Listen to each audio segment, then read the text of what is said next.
Chapter 1. The first time Ethan Turner met the master he pledged his loyalty to was at Her Royal Highness's coming-of-age ceremony. The future queen, who would one day bear the direction and responsibility of the nation, was officially declared an adult today, stepping into the public eye. She possessed brilliant golden hair and pale purple eyes that proclaimed her orthodox lineage. To prevent damage to her fragile body, even the crown atop her head was not inlaid with too many heavy gems. Her gown was woven entirely from the finest silk, spun by delicate silkworms, and the gems and silver threads embellished upon it were of the most exquisite and slender variety. Every queen in history possessed extremely high sensitivity and high-intensity magic. Correspondingly, their bodies endured immense consumption, making most of them frail and in need of a knight to protect them closely at all times. Ethan was one of the knights waiting for the princess's selection. Most of the knights chosen to care for the princess came from prestigious families.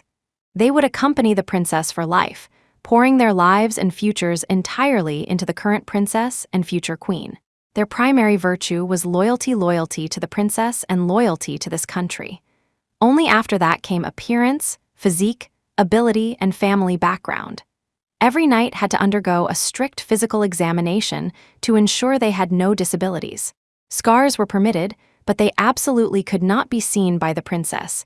They had to be in locations that could be covered. Ethan's family background was not good enough. His successful entry into the candidates list was entirely due to his combat ability and keen memory. Moreover, his stature was excessively large. Some worried that the frail princess would dislike his rugged physique, so Ethan was arranged to stand at the very end of the line. Ethan could only stand at the edge of the crowd, looking up at the princess on the stage, quietly awaiting her selection. He did not believe he would be chosen, but whether selected or not, it would not affect Ethan's loyalty and love for the princess and this country. He would still join the palace guard to protect the princess and the queen. The princess, wearing a soft dress, walked down the steps. Her beautiful and fragile eyes swept over the candidates one by one. Ethan did not squint. He kept his gaze forward. He could even smell the soft fragrance on the princess, a light and gentle scent of white musk. Ethan's sense of smell was exceptionally keen, which was one of the advantages that got him on the shortlist. But Ethan quickly held his breath. He believed that scent was an extremely intimate aura, and smelling it at this moment felt like a blasphemy against the princess. He did not want to offend her. The gentle and noble princess walked up to him. Ethan bowed respectfully. "Your Royal Highness." She looked very small, truly fragile. The top of her head did not even reach his shoulder. This caused Ethan to slow his voice, making it gentle. In fact, Ethan's height had exceeded the standard line. He worried he would frighten the princess, so he lowered his head slightly, not looking directly at her face. The scent of white musk on her became more intense. The princess's long silence plunged Ethan into a brief period of anxiety. He was so worried that the princess had discovered his excessive height that he could not speak, and he even began to wonder if his qualification to join the Knights Guard would be revoked. However, this small princess reached out and handed him the delicate scepter she held in her hand. "Ethan Turner," the princess called his name, her eyes sparkling. "Are you willing to be my knight?" Chapter 2. It was like a dream. Ethan was successfully selected, becoming the princess's loyal knight. The princess's name was Rebecca Windsor, though only the queen had the right to address the princess directly by her name. Like everyone else, Ethan respectfully addressed her as Your Royal Highness. Contrary to the rumors, this princess, who was beginning her training as a successor, did not possess the arrogance or high demands that outsiders spoke of. Her personality was very gentle. Ethan once saw her use magic to heal an injured bird. The magic they possessed was very special and was generally not used on such insignificant little creatures.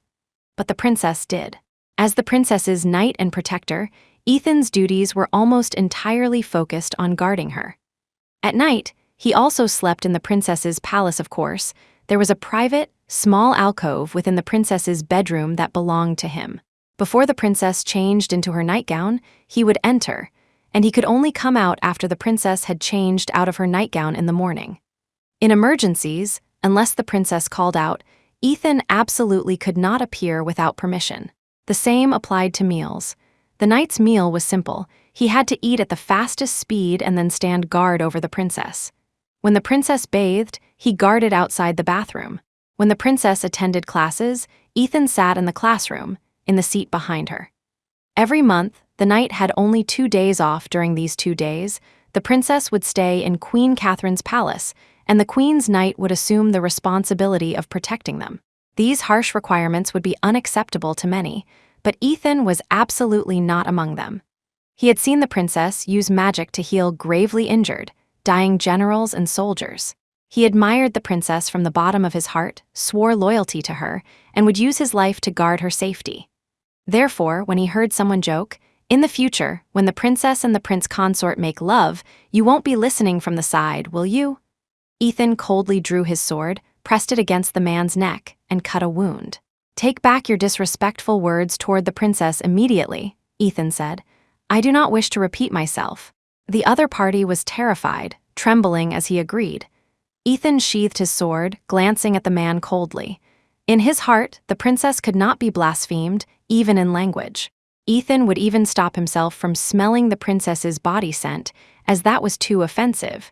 He would absolutely never imagine scenes of the princess with other men. In his heart, the princess was the will of God. Kissing her fingertips was already somewhat overstepping, let alone other more intimate actions. However, this brief thought was shattered in the 3rd month of Ethan's service. It was a hot summer, and the heat of the evening had not yet subsided. Ethan was sleeping in the dark alcove of the princess's room when he suddenly heard the princess's panicked voice. Ethan, before this, the princess had never summoned him at night. Ethan's nerves went taut. His first reaction was that the princess was in danger. He grabbed his sword and opened the door. "Your Royal Highness," he had only just opened the door when a soft, fragile figure stumbled in and crashed headlong into his chest. Ethan smelled the intense scent of white musk. He was so nervous that he quickly hid his precious sword behind his back. His other hand was so stiff he didn't know where to place it. The princess was too frail, so weak that Ethan worried his strength and grip would bruise her precious skin. Compared to these concerns, what made Ethan's body tense up even more was the princess's touch. Yes, the princess not only touched Ethan's chest with her beautiful forehead, but she also wrapped those noble arms around his filthy body, his waist, his physique that many feared and criticized. The princess's voice trembled. For the first time, she revealed fear in front of Ethan. "Ethan, I had a nightmare, it was so scary." Ethan knew where the princess's fear came from. Today's studies included lessons on war. The princess's perception was overly keen. She could see more terrifying things from those illusory images. Ethan did not know how to comfort people. His strength lay in combat.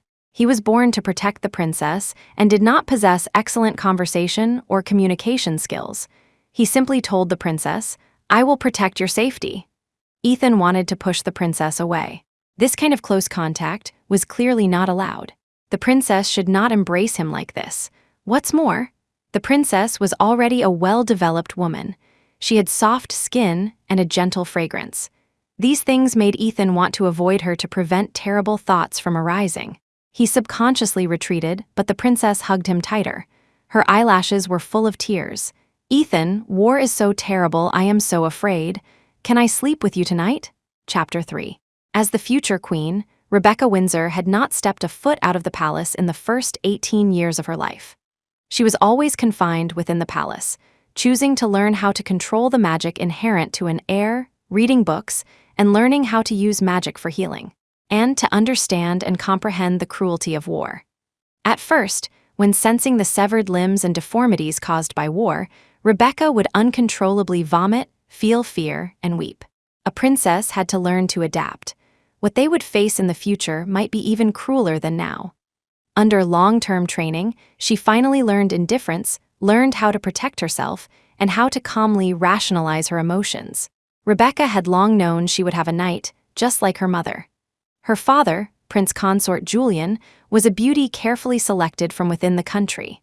Although there was no debate about family background for prince consorts throughout history, since the queen would only produce one daughter with magic in her lifetime, the selection requirements for previous queens were always good looks.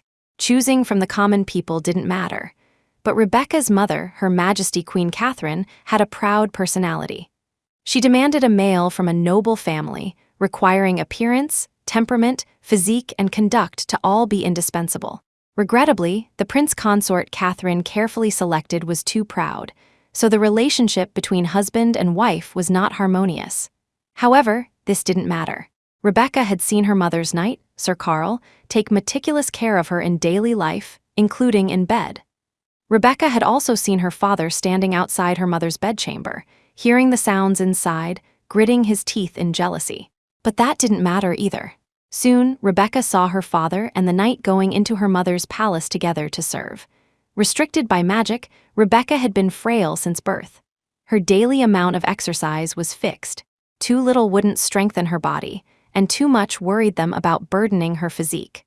She had hardly ever been in the sun because, in the early stages of learning to control magic, everything had to be done in the dark. Precisely because of this, Rebecca liked those healthy, vibrant things. A tall body, a strong physique, abundant vitality. These were Rebecca's thoughts when she saw Ethan Turner. At first glance, Rebecca knew this knight's physique exceeded the selection standards. He stood in the last row, with golden hair like the sun god, standing silent and respectful, head slightly lowered, as if this could cover up the fact that he exceeded the standard. It couldn't. Among so many knights, Rebecca saw him at first glance. He had an amazingly strong physique. Rebecca's magic made her clearly realize that she liked this guy, liked his vitality, his stamina. Queen Catherine had told Rebecca that choosing a knight was a very simple matter. When 500 candidates stood before you, you just had to look, and the magic would tell you the answer.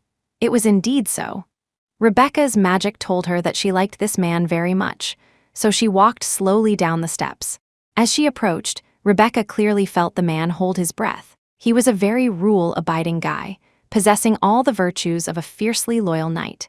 He actually chose not to smell her out of fear of offending her, unlike others with keen senses who would quietly breathe in. He was so strict that he wasn't even willing to offend her with his breath. What an innocent big puppy. Rebecca stood in front of him, looking up at the knight. Her body was too small. The top of her head only reached his chest. The knight observed the rules, keeping his head down, looking at her respectfully, his eyes firm. The gaze he directed at her contained only reverence and admiration. It was the clean, transparent loyalty of a subordinate to a master, without the slightest mixed desire between men and women. Your Royal Highness. His voice also satisfied Rebecca very much. She really wanted to hear his suppressed, restrained voice in the bedroom, so Rebecca handed out the scepter in her hand. Ethan, Rebecca asked with a gentle, fragile voice, "Are you willing to be my knight?" Chapter 4. No knight would refuse a princess's invitation. Rebecca successfully obtained a knight who satisfied her. Ethan didn't talk much. He was tall, silent, respectful, and docile. Sometimes Rebecca suspected that the knight she chose actually had the soul of a loyal golden retriever inside his body, but Ethan wouldn't approach her like a dog, nor would he make any intimate gestures. He was a polite knight, so polite that Rebecca had a bit of a headache. How should she tell this loyal knight that she really wanted to possess him? Rebecca wasn't sure how the queen confirmed this relationship with her knight, and Rebecca certainly couldn't ask. The queen would never allow her to have anything happen with a knight before choosing a prince consort. But Rebecca wasn't interested in the existence of a prince consort yet. She had just held her coming-of-age ceremony not long ago. As for the candidate for prince consort, although many people in the country were already preparing for this, selecting layers of handsome men of suitable age, she had to wait until she was 19 to view photos and then select a portion for an in-person selection. 9 more months. Rebecca didn't want to wait that long. Currently, she liked Ethan very much, liked this fiercely loyal knight. His overly tall stature, his hair like the sun god's gold, his eyes like seawater, and the voice when he respectfully called her Your Highness. Rebecca had a bit of a mischievous streak. She really wanted to see the look in this knight's eyes as he struggled between reason and desire. Making this upright male make a mistake sounded like something that would bring Rebecca joy. But whenever Rebecca made tentative moves and Ethan looked at her with those calm blue eyes, it always made Rebecca swallow words like, "Do it with me once." It was really distressing. A pure, loyal knight making the princess troubled. She simply couldn't make excessive demands of such a kind person. It sounded like she was bullying him. There was no other way. Rebecca decided to seduce him. According to the rules, the knight had to live in the dark alcove in the princess's bedroom to prevent unexpected events. On weekend nights, Rebecca deliberately bathed early and changed into her nightgown before the knight entered her alcove. That way, when the knight stepped into the bedroom, he would see a fragrant princess filled with the scent of white musk, wearing only a white nightgown. For this purpose, Rebecca had secretly pulled hard at the neckline of her nightgown. Her clothes were made of thin silk spun by slender silkworms, very fragile and easily torn, but unfortunately, Rebecca's strength was too weak. After spending a lot of effort, she only tore a tiny rift. Rebecca thought sorrowfully that it would be great if she could possess the knight's vigorous vitality. Everything was prepared so properly. Ethan hesitated for a long time in front of the bedroom door before gently knocking. "Your Royal Highness," Rebecca, Ethan said softly. "I apologize for disturbing you. Could you please move to the bed now? I may need to cross your bedroom," Rebecca said. "Okay." She wouldn't. When Ethan pushed the door open, Rebecca was sitting on the small ottoman essential for reaching his dark alcove. She looked intently at the loyal knight and got her wish to see a trace of panic on his face. Then, he knelt on one knee and apologized to Rebecca. "I am sorry, Your Royal Highness, I am late today." Rebecca disappointedly found that his gaze was so rule-abiding. She said, "It doesn't matter." Ethan stood up, bowed, and entered the alcove as quickly as possible. During this process, he didn't even look at Rebecca once. Rebecca realized that such visual attraction didn't seem to change this determined knight's mind. Then, what about touch plus smell? Just like now, she pretended to have a nightmare and stumbled in panic onto Ethan's chest. Like a fledgling bird clinging to a great tree, she poured out in a weeping voice how she was frightened by the cruel scenes of war. She finally touched Ethan openly and legitimately. His muscle texture was about what Rebecca imagined, but firmer. The princess, with high magic but a frail body, trembled slightly from such a solid and warm touch, though he must have interpreted these reactions as fear.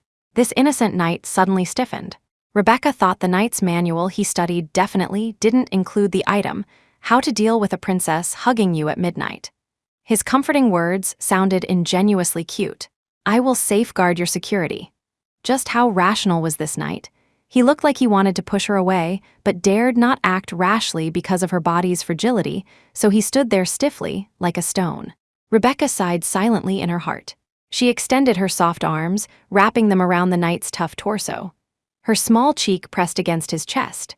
Through the knight's clothes, she smelled the clean, pure scent on him, like the unmasked, magnanimous sun. And the knight's increasingly intense heartbeat, his subtle panic and unease, his breathing, tense muscles. The knight was retreating, trying to keep the rules. The princess would not allow him to escape. Rebecca blinked hard, squeezing tears from her eyes. "Ethan, war is so terrible, I am so afraid. Can I sleep with you tonight?" Chapter 5. Upon hearing the princess's plea, Ethan's heart gave a violent thump. In fact, he had been worrying recently about whether the princess disliked him. After all, a few days ago, Ethan had been distracted while bathing, so when he arrived at the princess's bedroom, he found he was late. The princess had already changed into her nightgown and was ready to sleep. This was an error that should not have occurred. Fortunately, the princess did not blame him. She forgave his fault and allowed him to enter. Even so, it didn't change the fact that he had inadvertently disturbed the princess. For the next few days, the princess always stared at him in a daze. Ethan possessed keen observation skills. He often sensed the princess's gaze falling on him. He began to feel a bit troubled. The princess surely minded that incident. Since that day, Ethan had been diligent and conscientious, serving the princess with even more focus, determined never to allow a situation where he saw the princess in her nightgown to happen again. A knight is always the princess's guardian. A qualified guardian absolutely cannot covet the princess. However, if the princess actively hugged the knight and requested the knight to sleep with her, how should this be handled? There was nothing about this in the knight's code. Ethan stiffened his body, attempting to soothe the princess. "I will guard you in the room constantly. But not guard you in bed, my princess. You have been protected too well, too innocent. An unmarried male and female, A knight and a princess an embrace like this was already overstepping, let alone sleeping together. The princess's hands pressed against the knight's chest. She looked up, and Ethan clearly saw tears flowing from her purple eyes. "Can't you hold me while sleeping? Just like mother holds me?" Oh heavens! The knight had not expected the princess's hands to be so soft. He wanted to hold his breath, but the scent of white musk seemed to bloom throughout the room. There was no place for him to hide, capturing him like a soft, vast net. Her defenseless body pressing against him was softer than the finest milk, her skin smoother than the highest grade silk. Such a fragile, noble life was clinging to him. Ethan tensed his muscles. He held the princess's arms, wanting to ask her to move away from him. But the moment he made contact, he was startled by the sensation under his hands. She was simply like a delicate, perfect doll, as if a gentle pinch would crush her bones. Ethan involuntarily let go, daring not push again. He took a step back and lowered his head. "Your Royal Highness, I am not qualified to accompany you." The princess was very confused. "Why? I see father can rest together with mother." "That is because they are husband and wife." Ethan wanted to tell the princess that he couldn't. Males are dangerous, especially to the beautiful princess. Any male who wanted to sleep with her should be chopped into pieces and fed to wild beasts. Ethan chose his words carefully, "Because males will hurt you." The princess was bewildered. What hurt? Ethan was being driven crazy by the princess. She was so pure, ignorant of worldly affairs. The princess's pale purple eyes were like rare gems. Facing those clear eyes, Ethan simply didn't know how to explain matters between men and women to her. Those words he felt that just saying them would soil the princess. Her small, clean ears should not hear such sounds. "It is like this," Ethan said. "Our lowly bodies cannot touch you. You would be accidentally injured by us." While saying these words, Ethan's ears were practically turning red. He suddenly regretted speaking like this because he unconsciously projected himself into the role of someone who might injure the princess. This offensive analogy made him uneasy. Thus, Ethan's Adam's apple bobbed and his lips went dry. The princess was very confused. "Is that so?" "Yes," Ethan breathed a sigh of relief. "So, please go to bed immediately and rest. I will protect here, Ethan, the hurt you speak of." The princess reached out and abruptly grabbed the knight's sword. "Does it refer to piercing me with this?" Chapter 6. "I will guard you in the room constantly. Your Royal Highness, I am not qualified to accompany you, because males will hurt you. It is like this. Our lowly bodies cannot touch you. You would be accidentally injured by us." How annoying. Speaking so many words with Ethan for the first time, and yet not a single word coming out of his mouth was what Rebecca wanted to hear.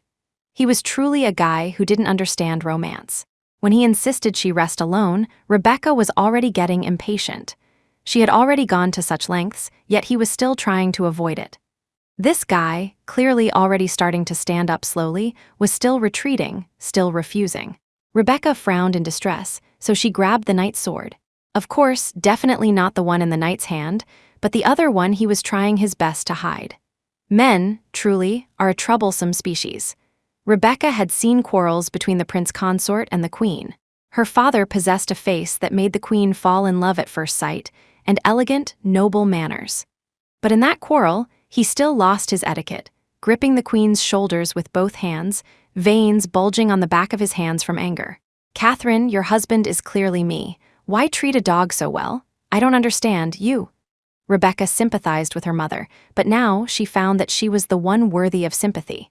Because the loyal knight had no reaction to her advances, which made Rebecca feel defeated. Fortunately, the princess was not a character to be discouraged by such a trivial matter.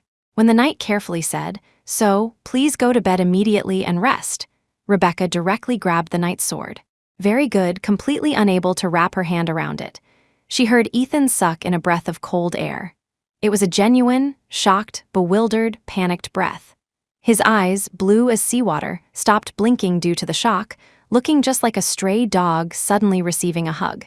"Will you hurt me?" Rebecca asked innocently, as if it were truly just a simple question. Her hand rested on the sword, slightly curious. It was really different.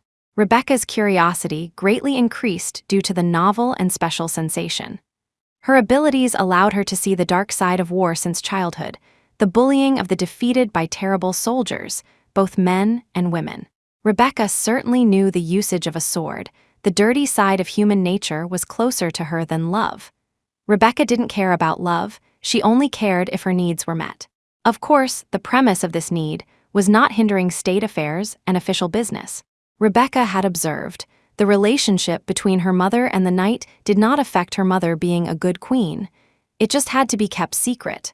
So Rebecca looked up and asked the knight, "Is it?" She thought her behavior was obvious enough, and the sword in her palm stretched and throbbed, just like the hard trees in the royal garden breaking through stones, uncontrollably hitting against her palm. Rebecca watched Ethan go from consternation to shock, and then to composure. His ability to regulate emotions was good. Even with swords drawn and bows bent, he still retreated, the long sword leaving her palm, the scorching heat leaving her hand. Ethan knelt on one knee before Rebecca. "Please do not speak like this, Your Royal Highness," Ethan said seriously. "I am unsure who told you such terrible things, but please believe that I swear loyalty to you to the death and absolutely have no other thoughts." Idiot. Idiot Rebecca was so angry she wanted to pick up the bed and smash it hard on his head. This hateful guy with golden hair like the sun, Ethan patiently educated the innocent princess. Also, actions like today are completely inappropriate. "Your Royal Highness, you are a female and I—" Rebecca clenched her hand. She really wanted to hit him. Ethan gazed at her with tolerant, ocean-like blue eyes. "I understand the princess is an adult and is curious about such things. I also know the princess is merely curious. Please rest assured, I will not mention this matter to anyone." Rebecca breathed hard. What the hell, this fool, this guy? From her angle, she could even see what Ethan was deliberately covering, that thing strong enough to crack rocks, the reaction he couldn't control at all. Yet he could still restrain himself so calmly, attempting to instill in her this obsolete, correct knowledge that even elementary school students wouldn't want to hear. "You will have your own prince consort. For such matters, you must also choose someone you love mutually," Rebecca interrupted him. "I know."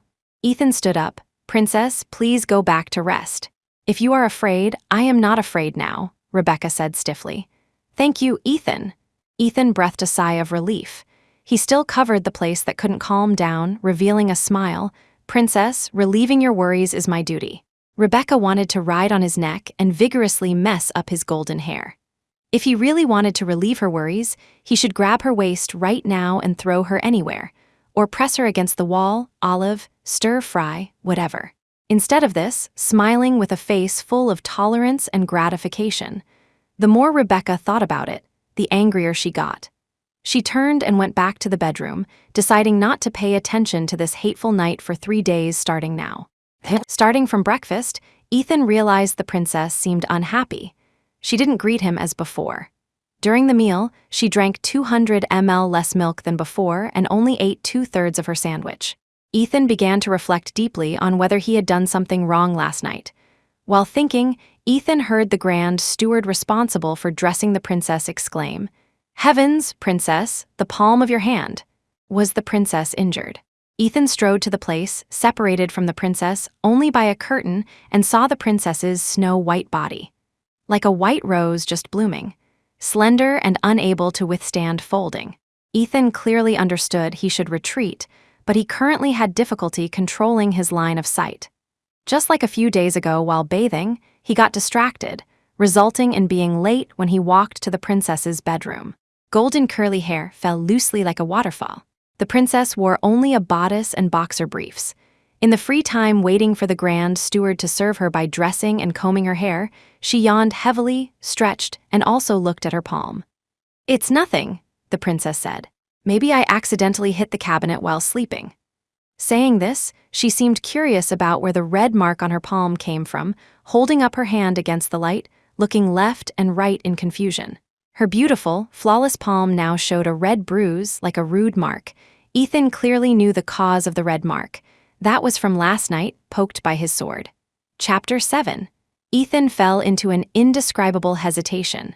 The innocent and pure princess, she didn't even understand those things between men and women. The red mark on her palm turned a faint purple in the afternoon, leaving a bruise.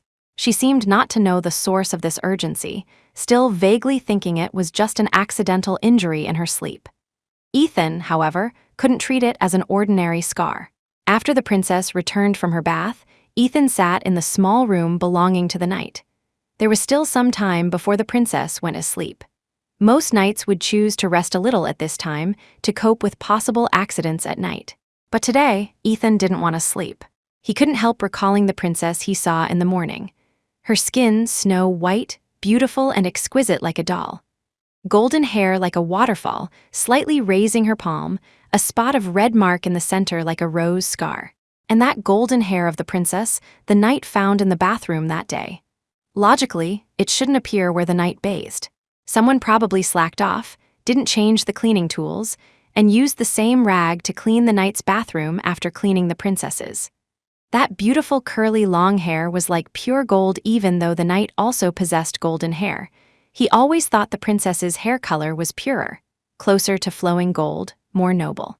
Her existence itself was nobility. Ethan knew that blaspheming the princess was an extremely serious sin.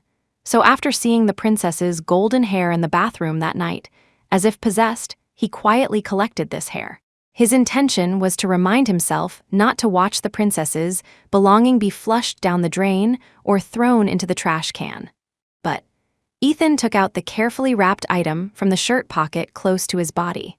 Inside the square paper was hidden the princess's soft, clean hair, shining with a beautiful luster. In the early morning, the princess's snow-like silhouette seemed to fall before his eyes again. And last night, the soft tremors when the princess put her hands on his chest, the moving scent of white musk, the palm clean and beautiful enough to hold nothing, what he left. Ethan sat silently. He waited quietly for the sword to quiet down. He couldn't go on thinking like this. He got into bed, wanting to use dreams to temporarily suppress this dirty thought. Lying down fully clothed, Ethan closed his eyes. Outside, the princess should be combing her long hair. He could even imagine how that small, exquisite tortoiseshell comb passed through her golden hair, emitting a sweet fragrance. She must be turning her face slightly, revealing a white and beautiful neck. Stop, don't think any further. Ethan closed his eyes and slowly eased the breath in his chest. He could only lie on his back. At this time, whether lying on his side or otherwise, the sword would get in the way. Go to sleep. Let dreams stop his malice. Harboring such thoughts, Ethan closed his eyes. The knight, who could sleep smoothly under any harsh conditions, encountered obstacles in his sleep today. After finally falling asleep, the princess appeared in his dream. It was yesterday's scene, but the difference was, when the princess held the sword, Ethan picked up this petite princess, pressed her against the wall, and pierced her with the sword. The princess was begging for mercy. She was bleeding, like crushed rose bushes falling on the snow. The praise, tears, or cries for help would only make the hunter enjoy the process more. The ferocious hunter pushed the sword in. Like treating an enemy, like treating a traitor, treating a devil. Ethan was completely unaware of what atrocious things he was doing. In the dream, he was just a beast following his instincts. There is no need to discuss moral humanity with a beast. Vicious wild dogs do not possess these things. They will not be loyal, only tearing the prey into pieces. Then Ethan woke up. He sat up in shock. Outside was very quiet. The princess should be asleep, only the knight couldn't sleep no matter what. He might need to wipe his sword. Thinking this, Ethan fell silent for a long time. The loyal dog, just waking from the dream, still carried a bit of the beast nature from the dream, so Ethan decided to follow his instinct. He held the princess's long golden hair, slowly lay down, closed his eyes, and thought of the feeling of the princess gently leaning in his arms yesterday. That touch. Ethan could remember it until he was buried in the ground. He gently exhaled a breath, missing her while trapped in this immoral act that was somewhat painful, yet perversely pleasurable. Merely imagining couldn't replace the real feeling. Ethan missed the scent on the princess exceptionally, missed it to the point of almost going crazy. He even smelled the scent of white musk, as if the princess was standing in front of his door. The next moment she would push open the door, throw herself into his arms, shedding tears and begging for his company. No, this didn't seem to be an illusion. Ethan heard the princess's innocent and confused voice from outside the door. What are you doing? Ethan, Chapter 8. When Rebecca pushed open the door, she saw the knight sitting half upright on the bed. Ethan was wearing a white linen shirt, buttoning all the buttons even when sleeping. Doing so ensured that in the event of an unexpected situation, he wouldn't be disrespectful in front of the princess. The knight adhered so strictly to chivalric principles. The quilt tightly covered his legs. Ethan sat with his legs bent, seemingly trying to cover some traces with this. The room wasn't lit. Rebecca found the light switch from memory. Light descended upon the whole room, and the knight appeared so flustered. He lowered his head, the edges of his golden hair glowing with a hazy light, looking like a loyal dog caught stealing food. "Your Royal Highness," the knight said, "I had a nightmare." "What kind of nightmare?" Rebecca could tell from his expression. She guessed the knight's dream must have been very unfriendly to Rebecca, because the knight at this moment didn't dare to look her in the eye at all. His neck and ears were all red, like flowers blooming under the urging of heat. So Rebecca approached him. This room was full of the knight's scent.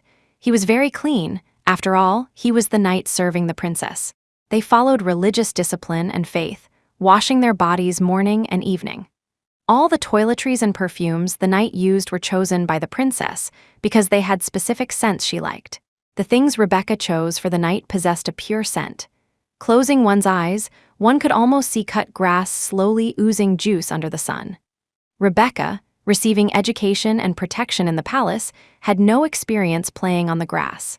She liked sunshine, liked grass, liked the sea, and also wanted to do it with the knight who had eyes like the sea on the grass warmed by the sun. Just thinking simply about this scene, Rebecca's chest was about to overflow with the taste of happiness. But the knight stopped her hurriedly. "Princess, please stop, you cannot approach." He looked very panicked, subconsciously wanting to come down to stop her, but worrying about losing composure in front of her, so he could only stop her hurriedly like this. Rebecca sympathized with him a little, but she still felt some prank-like joy from this teasing. So acting as if she hadn't heard the knight's prohibition and request, she still walked over, took off her shoes, and got on the bed.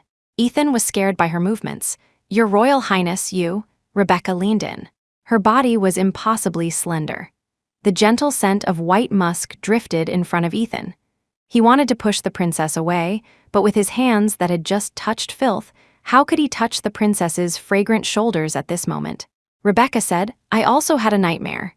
Ethan, I can't sleep alone, I want to sleep with you." Ethan was about to be driven crazy by the princess's innocent request. How could he refuse her Royal Highness? Especially in this situation, his excitement hadn't subsided, his hands were dirty, and these beddings.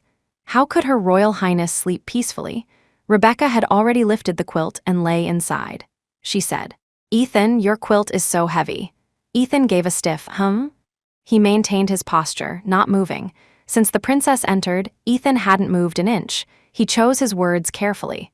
"Because your quilts, princess, are the most precious goose down, the softest new down, and the fabric is silk. What we cover ourselves with are just ordinary cotton quilts." Rebecca made a puzzled sound. "Is that so?" Ethan said. "Yes, your Royal Highness, so please, I like Ethan's quilt." Rebecca closed her eyes. She said, "It is Ethan's scent and it's very heavy. It makes me feel like I'm being hugged by Ethan, very safe. If Ethan had a tail, it would be wagging frantically right now." "Heavens, oh heavens, your Royal Highness, what are you saying?" The sword he had just calmed down with difficulty by reciting the Bible rioted again, and the owner of the sword was restless. Ethan closed his eyes, thinking about how to carry her back or persuade her back to the bedroom without touching her Royal Highness. The loyal knight thought so, hearing Rebecca next to him turn over gently. Her movements were so light, the whole bed filled with fragrance and cute sounds. And her distressed sigh, "But why is Ethan's quilt so hot?" Ethan closed his eyes, answering, "Because my body temperature is higher than the princess's." Rebecca muttered softly, "The quilt is hot and heavy. Therefore," Ethan persuaded, "Your Highness, you should return to your own room."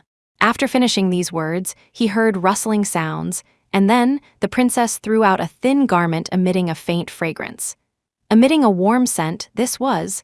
A stark naked Rebecca said happily, "Then I just won't wear pajamas." Chapter 9. What to do if the night is too proper? Rebecca fell into this indescribable trouble, so she might as well just be blunt. Rebecca thought so. She had secretly exerted influence on the other's mind. If nothing unexpected happened, this night should have had a dream related to her. Regrettably, Rebecca couldn't know the content of this dream, but it didn't matter. She thought she should be able to make the other party practice the dream. The night wasn't wrong. Everything Rebecca used was expensive, thin, and soft. In contrast, the bedding used by the knight was much rougher. Rebecca felt the different pressure and roughness. These cotton cloths would rub her skin red. Rebecca could endure these now because she wanted to eat meat. People who do great things must learn to endure. This was what the Queen told Rebecca. When saying this sentence, Queen Catherine was lying on the sofa, the prince consort reading a story to her, while the knight knelt on one knee at the edge of the sofa, gently massaging her legs. What Rebecca envied was certainly not the knight massaging legs, but that the Queen possessed a knight she could use and drive at will. Rebecca thought Ethan had great potential in this area. Pity he was too loyal to the point that his face was red from holding back now, yet he still lay against the wall, motionless, refusing to approach her by half an inch. He even stopped talking, maintaining silence, body warm, every muscle cell in a tight state. Rebecca could even feel the hot blood flowing in the tiny blood vessels between his strong muscles. These things even allowed her to feel the other's temperature and certain peculiar smells and breaths. The sword tip buzzed uncontrollably. The upright and kind knight was enduring with all his might. What would a good child do at this time? Rebecca didn't know, but she knew what a bad child would do. "Ethan," Rebecca said, "are you sick?" "No." "Then why has it been?" Rebecca reached out. Before she could grab it, Ethan seized her wrist, effortlessly stopping the princess's action. "You cannot," Ethan looked at her deeply. "Princess, I understand your curiosity is strong, but this kind of thing..." He wore a clean white shirt, sweat on his forehead. His ocean blue eyes were pure and deep, golden hair shining brilliantly under the light. "But this kind of thing is forbidden," Ethan whispered. "Please forgive me, princess. Your noble body is not something a lowly body like mine can approach. Now, please return to your own room, otherwise, I will offensively carry you back." He spoke so humbly and with difficulty. "Princess, please do not tease me anymore."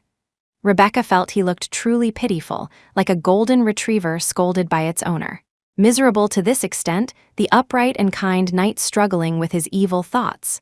It was truly tragic to the point Rebecca almost couldn't bear to continue. But Rebecca was a bad child. She didn't possess sympathy right now. "But I am very curious," Rebecca said innocently. "Ethan, I am very curious about how you use it." A blush covered Ethan's face. "Princess, speaking of this," Rebecca burst out laughing. All right, just joking with you. Can you let go of my hand? It hurts." Ethan woke up as if from a dream.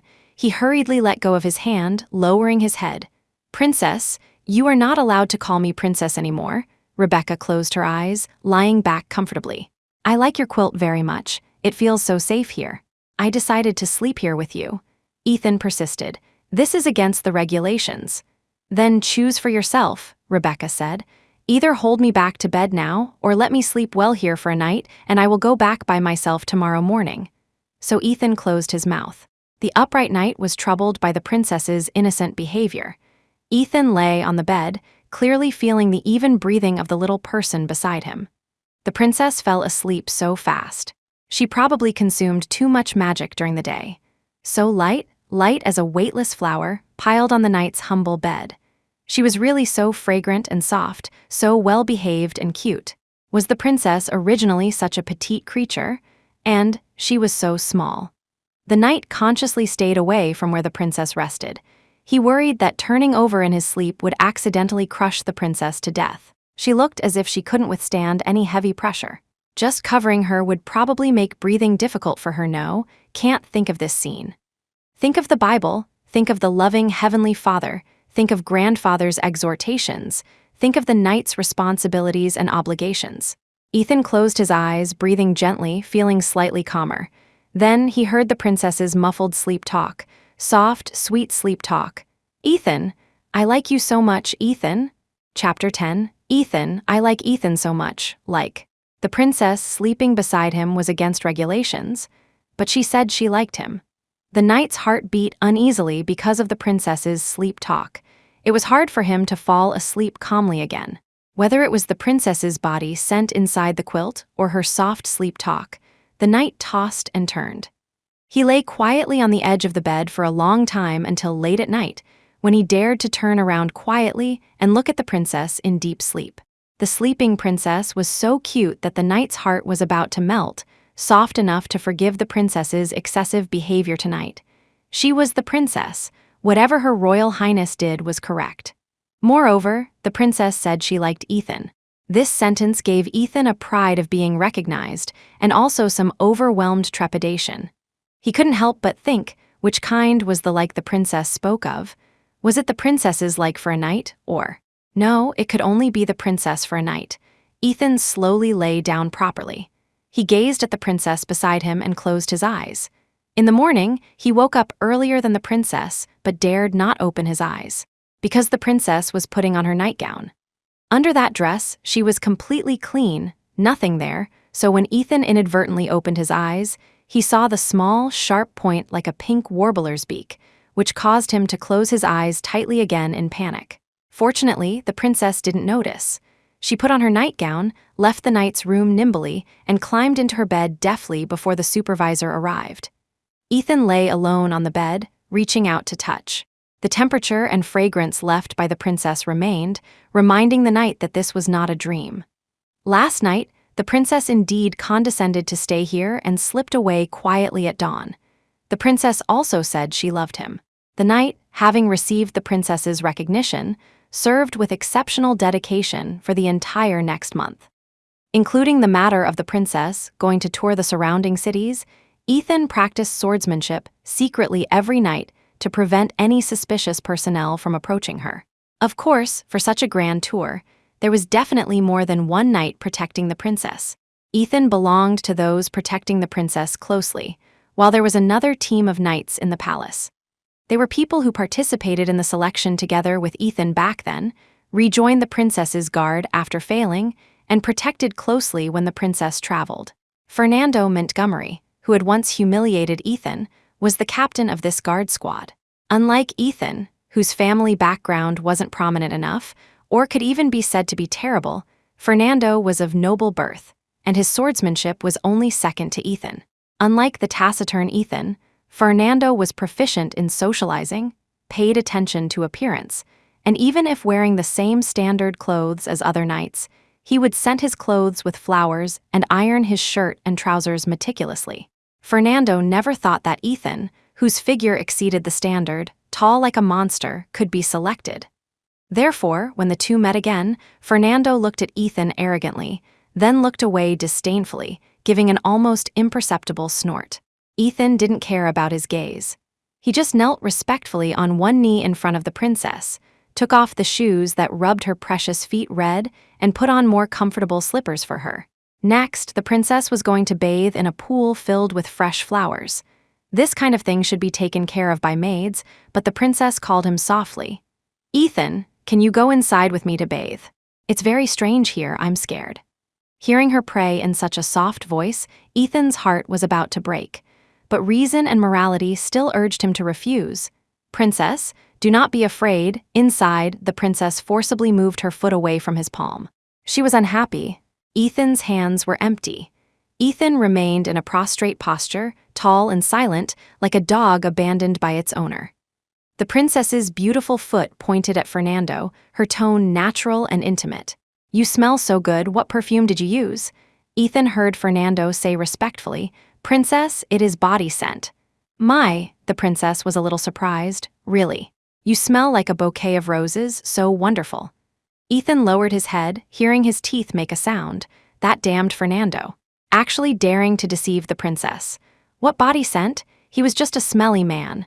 "Princess, don't believe his sweet words then the princess said to Fernando, her tone the softness Ethan was familiar with. "What is your name? Are you willing to protect me while I bathe?" Chapter 11. Ethan couldn't believe what he heard. He raised his head. "Princess." Responding to him were only the princess's confused purple eyes. She looked like she understood nothing. "What is it?" Ethan spoke with difficulty. "You cannot do this. Knights cannot enter the bathing pool when you are bathing." "Who says they can't?" The princess rested her chin on her finger. "Look, that fragrant Fernando said he could." Ethan called to her. "But no buts." The princess was a bit unhappy.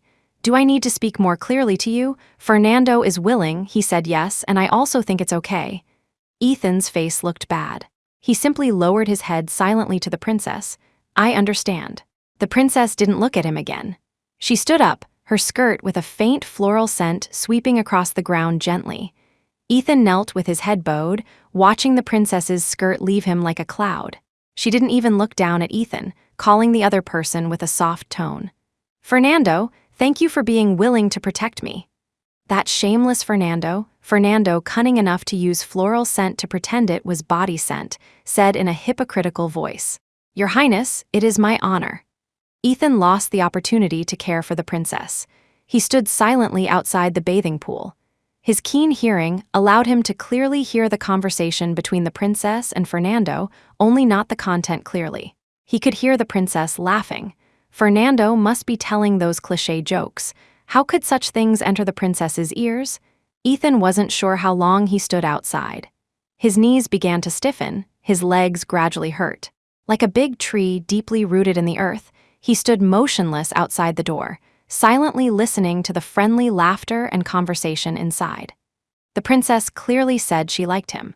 Just because of his refusal, she went to find someone else now. Ethan closed his eyes, a terrible thought brewing in his chest. Rebecca didn't find Fernando interesting.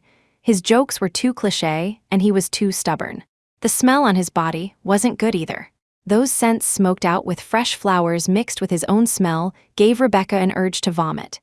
In comparison, Rebecca preferred the fresh and clean breath on Ethan, like grass dried in the sun, making one have an urge to sleep on him. Fernando wouldn't do. If he stood far away, it was barely acceptable. Rebecca couldn't tolerate him getting close to her. He didn't stink, only Rebecca didn't like his smell. Rebecca wanted him to protect her, essentially making Fernando sit in a place shielded by curtains. A knight certainly had no right to see the princess bathing. These knights were trained to be extremely loyal. Coupled with the supervision of maids, Fernando sat obediently, only able to amuse Rebecca with clumsy jokes. Rebecca soaked comfortably in the bath, suddenly asking, Fernando, are you willing to protect me tonight? Fernando, what? You live together with Ethan tonight, Rebecca said. I want both of you to guard me. Rebecca knew the grudge between Fernando and Ethan, but he still said okay without hesitation. Loyal knights would not disobey the princess's decision. Fernando wouldn't be uncomfortable because of this, then. What about Ethan? Rebecca dipped her body into the water, closed her eyes and thought for a while, smiling silently. She looked forward to Ethan's expression after learning this. This order was conveyed by a maid. Rebecca put on her clothes and went back to the bedroom. The warm water made her a bit tired. She read 2 pages of a book and lay on the bed, quietly waiting for Ethan's arrival. Today Ethan was late. Full 20 minutes. He washed his body clean and changed into clean clothes, but these couldn't deceive Rebecca's nose. She could smell some unusual scents, magic supporting the princess to feel his emotional fluctuations. Like a golden retriever picked up by its owner and just washed clean, Ethan knelt on one knee when meeting Rebecca, his blue ocean-like eyes looking at the complex patterns on the carpet. Your Royal Highness. Rebecca was a little surprised. Where is Fernando? Ethan kept his head down. He accidentally fell from upstairs and broke both legs. I will still take care of you tonight. Listen, his voice was still so calm, not a single fault to be picked. A dog's endurance is always beyond Rebecca's imagination. Rebecca sat up from the bed. She looked at Ethan's golden hair like sunlight, his handsome and silent face, his clenched hands with veins revealed. What a pity, Rebecca whispered. Sounds so painful. Did you send him for treatment? Ethan said. Yes. Rebecca hooked her curly hair with her finger, sighing regretfully. But I still wanted him to tell me how men and women make babies. Princess, Ethan interrupted her hurriedly, suddenly raising his head. You should not, Rebecca met his gaze. She saw this knight reveal an annoyed expression, exactly the same as when he heard she asked Fernando to serve her bath. The knight was struggling painfully, tortured by the princess for the moral principles he adhered to. Ethan's azure eyes were full of sadness, just like a dog abandoned by its owner. He said softly, if you really want to hear these things, I can do it too. Really? Rebecca revealed an innocent smile. She cheered, lifting the quilt next to her. Ethan, come here. I am very tired now and want to sit in your arms to listen. Is that okay? Chapter 12. Dealing with Fernando went smoother than Ethan imagined. This terrible obstacle attempting to defile the princess had been cleared. The innocent princess didn't understand these dirty things, but that didn't mean Fernando didn't know. When working together in the past, Ethan heard Fernando and other male knights joking after drinking, using obscene words. Such dirty people were not fit to appear in front of the princess, so Ethan corrected him. Ethan washed himself clean. He didn't use incense like Fernando, appearing naturally and honestly in the princess's bedroom. He lowered his fluffy head, wanting to explain to the princess. In the future, don't let these dirty males approach you casually. They are not worthy.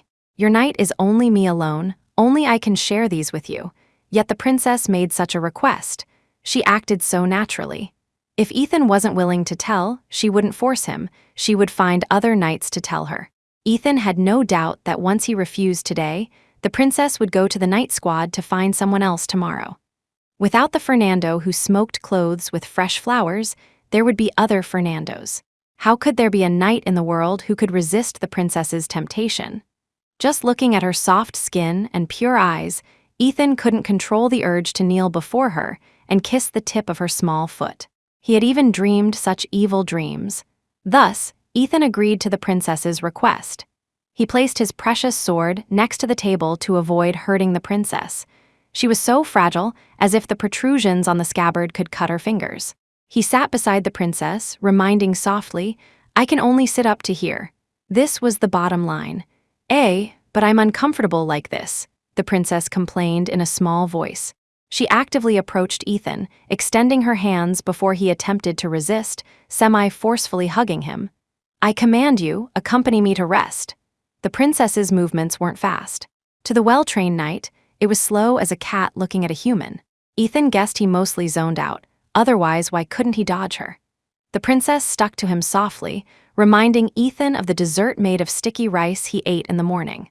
He couldn't use force, worrying his rejection would damage the princess's skin.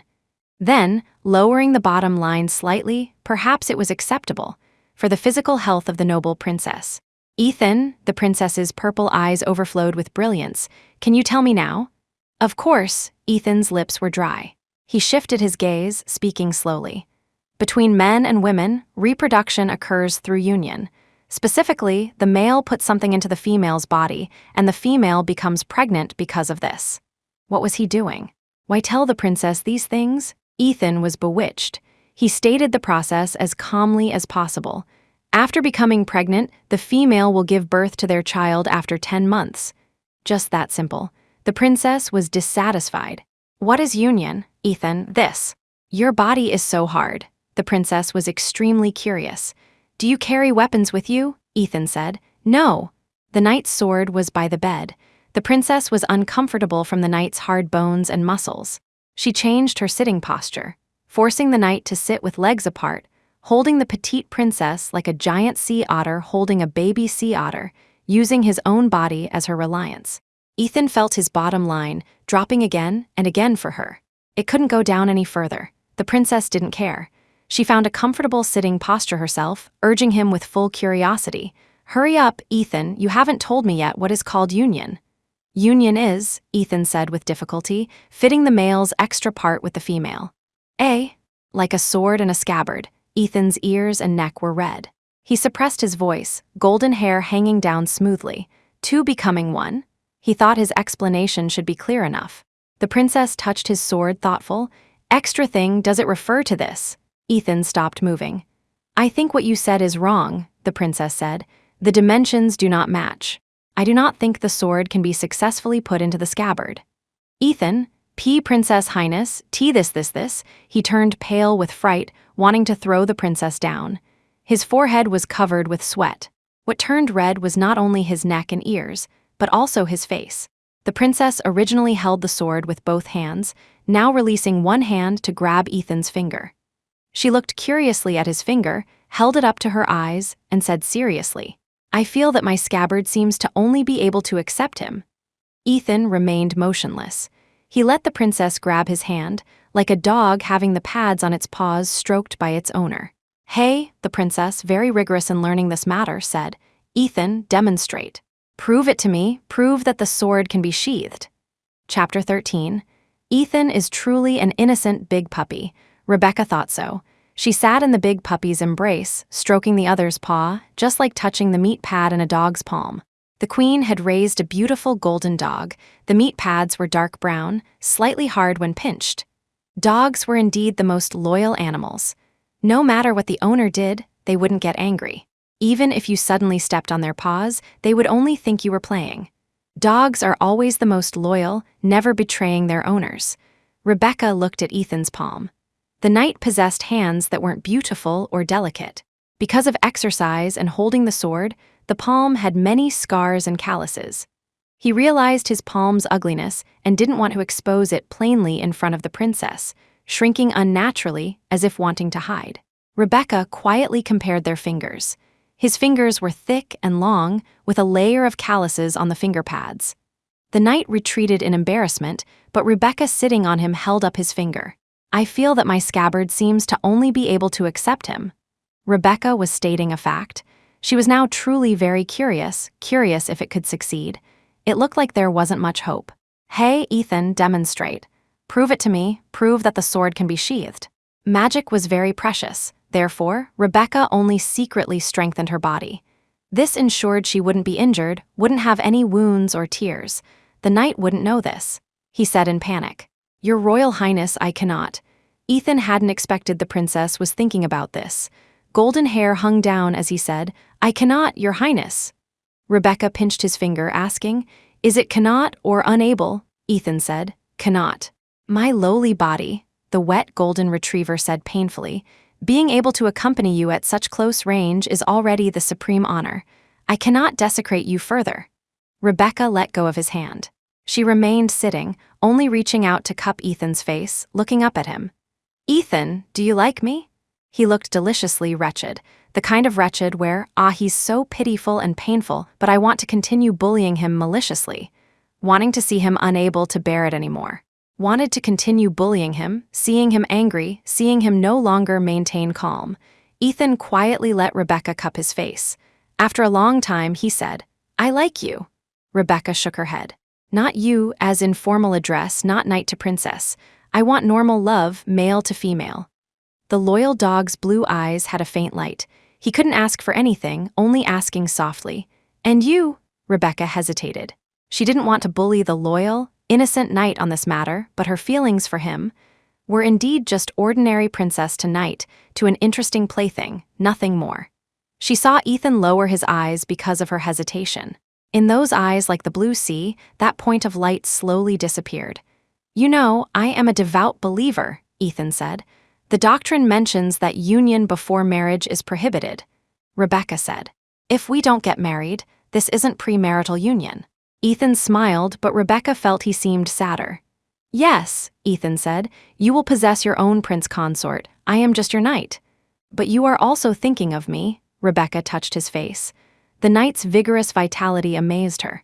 "The sword is already ready." Ethan's hands were motionless. He was at a loss, hands pressed to his sides, allowing the princess to touch him beyond distance. He said again, "You will possess your own prince consort, and I am just your knight." "Right," Rebecca didn't even think. She found it strange that Ethan would agonize over this. Wasn't this a fact? Shouldn't this person have expected this long before applying to be her knight? "Did you just realize?" Ethan whispered. "You think so too?" "Ethan," Rebecca grew impatient. Her endurance had reached the limit. "Have you decided?" "If you think so," Ethan smiled extremely lightly. Rebecca suddenly had an illusion, feeling that what was soaked by rain wasn't a dog, but gradually became a wolf. "I understand." What did he understand? Rebecca felt baffled, but Ethan reached out, gently pressing her back. "So, princess, do you prefer top or bottom?" Rebecca said. "The princess must always be on top." "Is that so? The princess must always be high above." She stared at the knight's movements. He was truly handsome, healthy, and wild. The princess didn't blink, but he turned his face away due to his overly robust body. Ethan didn't hope for the princess's kiss, but Rebecca raised her hand, pressed the back of his head, looked up, and gently touched his lips. Just like a dragonfly skimming the water surface. Very quickly, Rebecca left. Ethan opened his eyes bitterly. He heard Rebecca say, "You can demonstrate now." Demonstration was so simple. Even the most innocent dog knew to act according to instinct. Ethan sat silently halfway on the bed, displaying his ugliness. Rebecca was startled, but she had already given her body magic reinforcement for stability, so there was no need to worry about injury. Ethan tried his best not to show savagery in front of the princess. Rebecca acted indifferent to this. Wearing a beautiful dress, she sat down elegantly. This wasn't a difficult job. Rebecca felt something wrong just as she stuck in a little bit. It seemed different from her imagination. This wasn't a pleasant thing, but pride and the queen's teaching of acting decisively made her take a deep breath, attempting to sheathe the sword. The sword was stuck at the entrance of the scabbard, motionless. She failed. "Ethan," Rebecca shed tears, saying sadly, "I seem unable to sit." Seemed unable to continue, seemed to have no bottom. Rebecca wept silently. The pain beyond imagination made the proud princess shed heartfelt tears for the first time. She even wanted to cut off Ethan's sword and make him get out because he hurt her deeply. Ethan's blue eyes gazed at her. The back of his hand had burst with many veins, yet he maintained reason. Love and respect for the princess kept a knight awake on the edge of madness. He looked at the weeping princess, sighed softly, reached out, and held the weeping princess cautiously in his arms, enduring the impulse to tear her apart. "Your Royal Highness," Ethan said softly, "perhaps you need my kiss. Kissing your beautiful lips might alleviate your sadness." Ethan wasn't sure if it was useful, but people in passionate love or united couples would kiss each other. "Really?" Rebecca supported herself to leave, popping softly like a scabbard reluctant to part with the sword, sitting properly again, opening like a clam displaying softness. "Ethan, you can kiss me now." Chapter 14. Ethan's origin was not high. In fact, among the knights entering the selection back then, he had the lowest origin. His father was a loyal knight, his mother a gentle commoner woman. Precisely because she was a commoner, Ethan's father lost the right to inherit the title and could only rely on his own efforts to earn money to support the family. Ethan was born in a poor but warm home. Material scarcity didn't affect his firm mind. Under his parents' teaching, he still grew into an upright knight. The most precious dessert the upright knight had eaten was a piece of gentle cake bestowed by the queen. But what the princess gave him was obviously much more precious than that cake. With a faint taste of sea salt and roses, the knight who grew up in unprosperous material conditions didn't know how to skillfully taste rose cream. The princess wouldn't teach him either. Everything relied on instinct.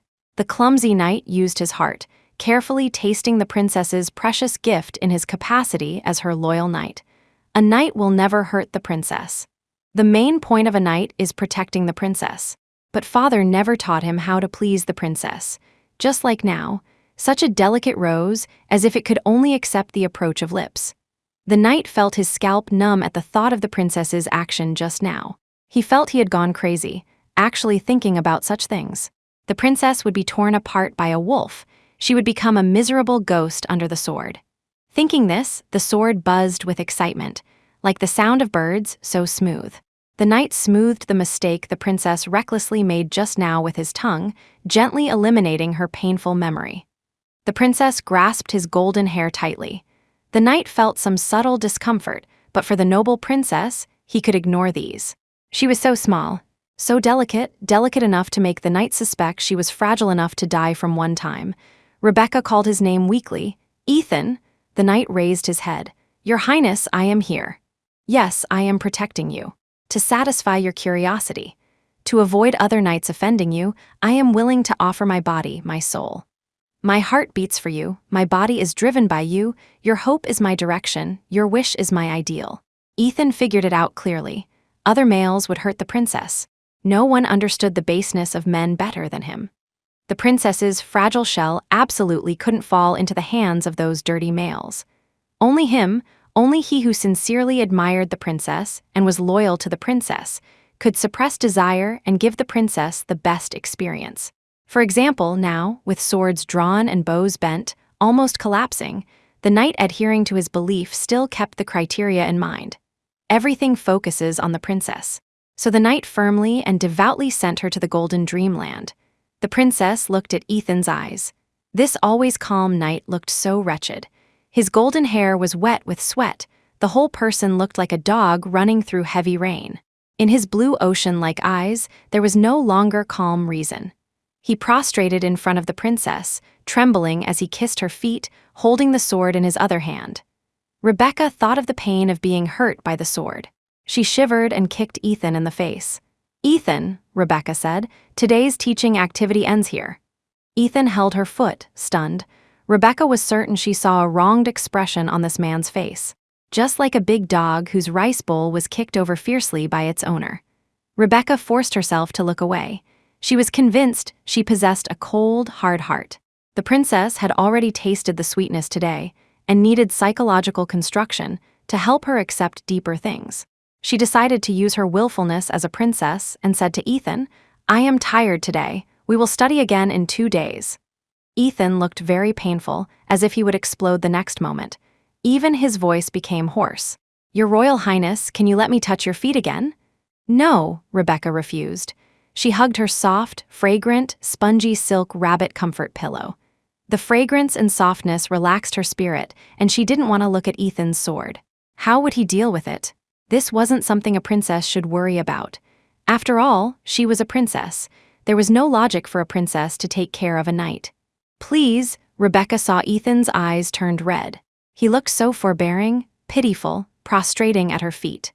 Clearly capable of tearing her apart effortlessly with such vigorous vitality, yet he was willing to kneel before her with his tall body, lowering his eyes. Ah, what a pitiful big dog. Soft golden hair hung beside Rebecca's ear. She couldn't bear it a little, so Rebecca swallowed the rest of her words.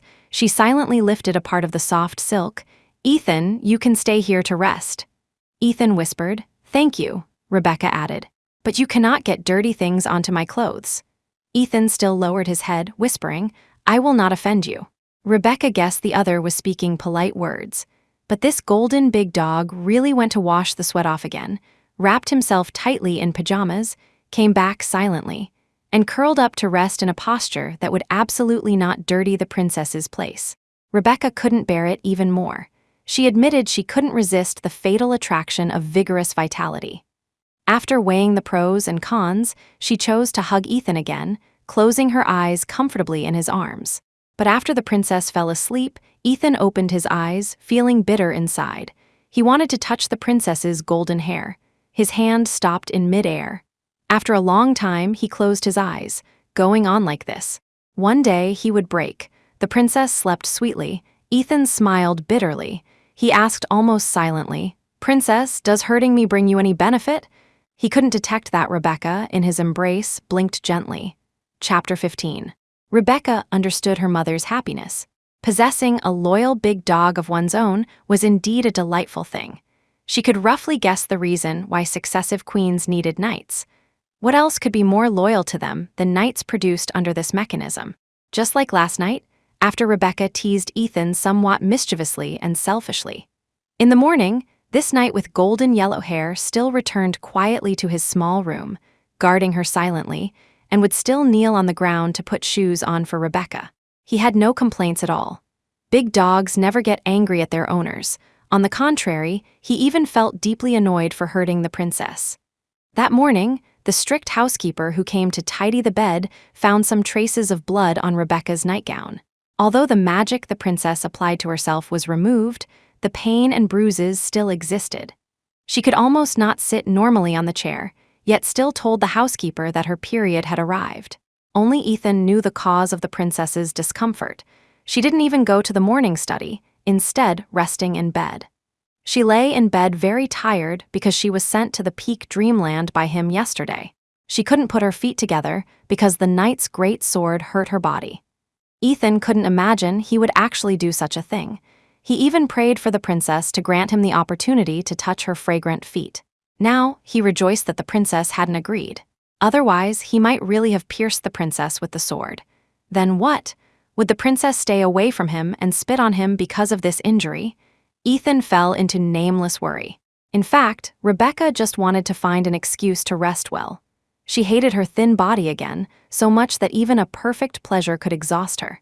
If she hadn't refused Ethan yesterday, today's Rebecca might not even have the energy to deal with the housekeeper. She closed her eyes to rest, thinking about how to make herself healthier. They possessed endless magic capable of healing everything, yet it was difficult to strengthen their bodies.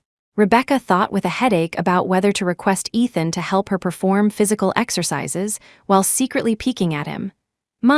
The blue-eyed knight was also peeking at her. Gazes met. Ethan turned his face away, lowering his golden head, ears and neck turning red rapidly.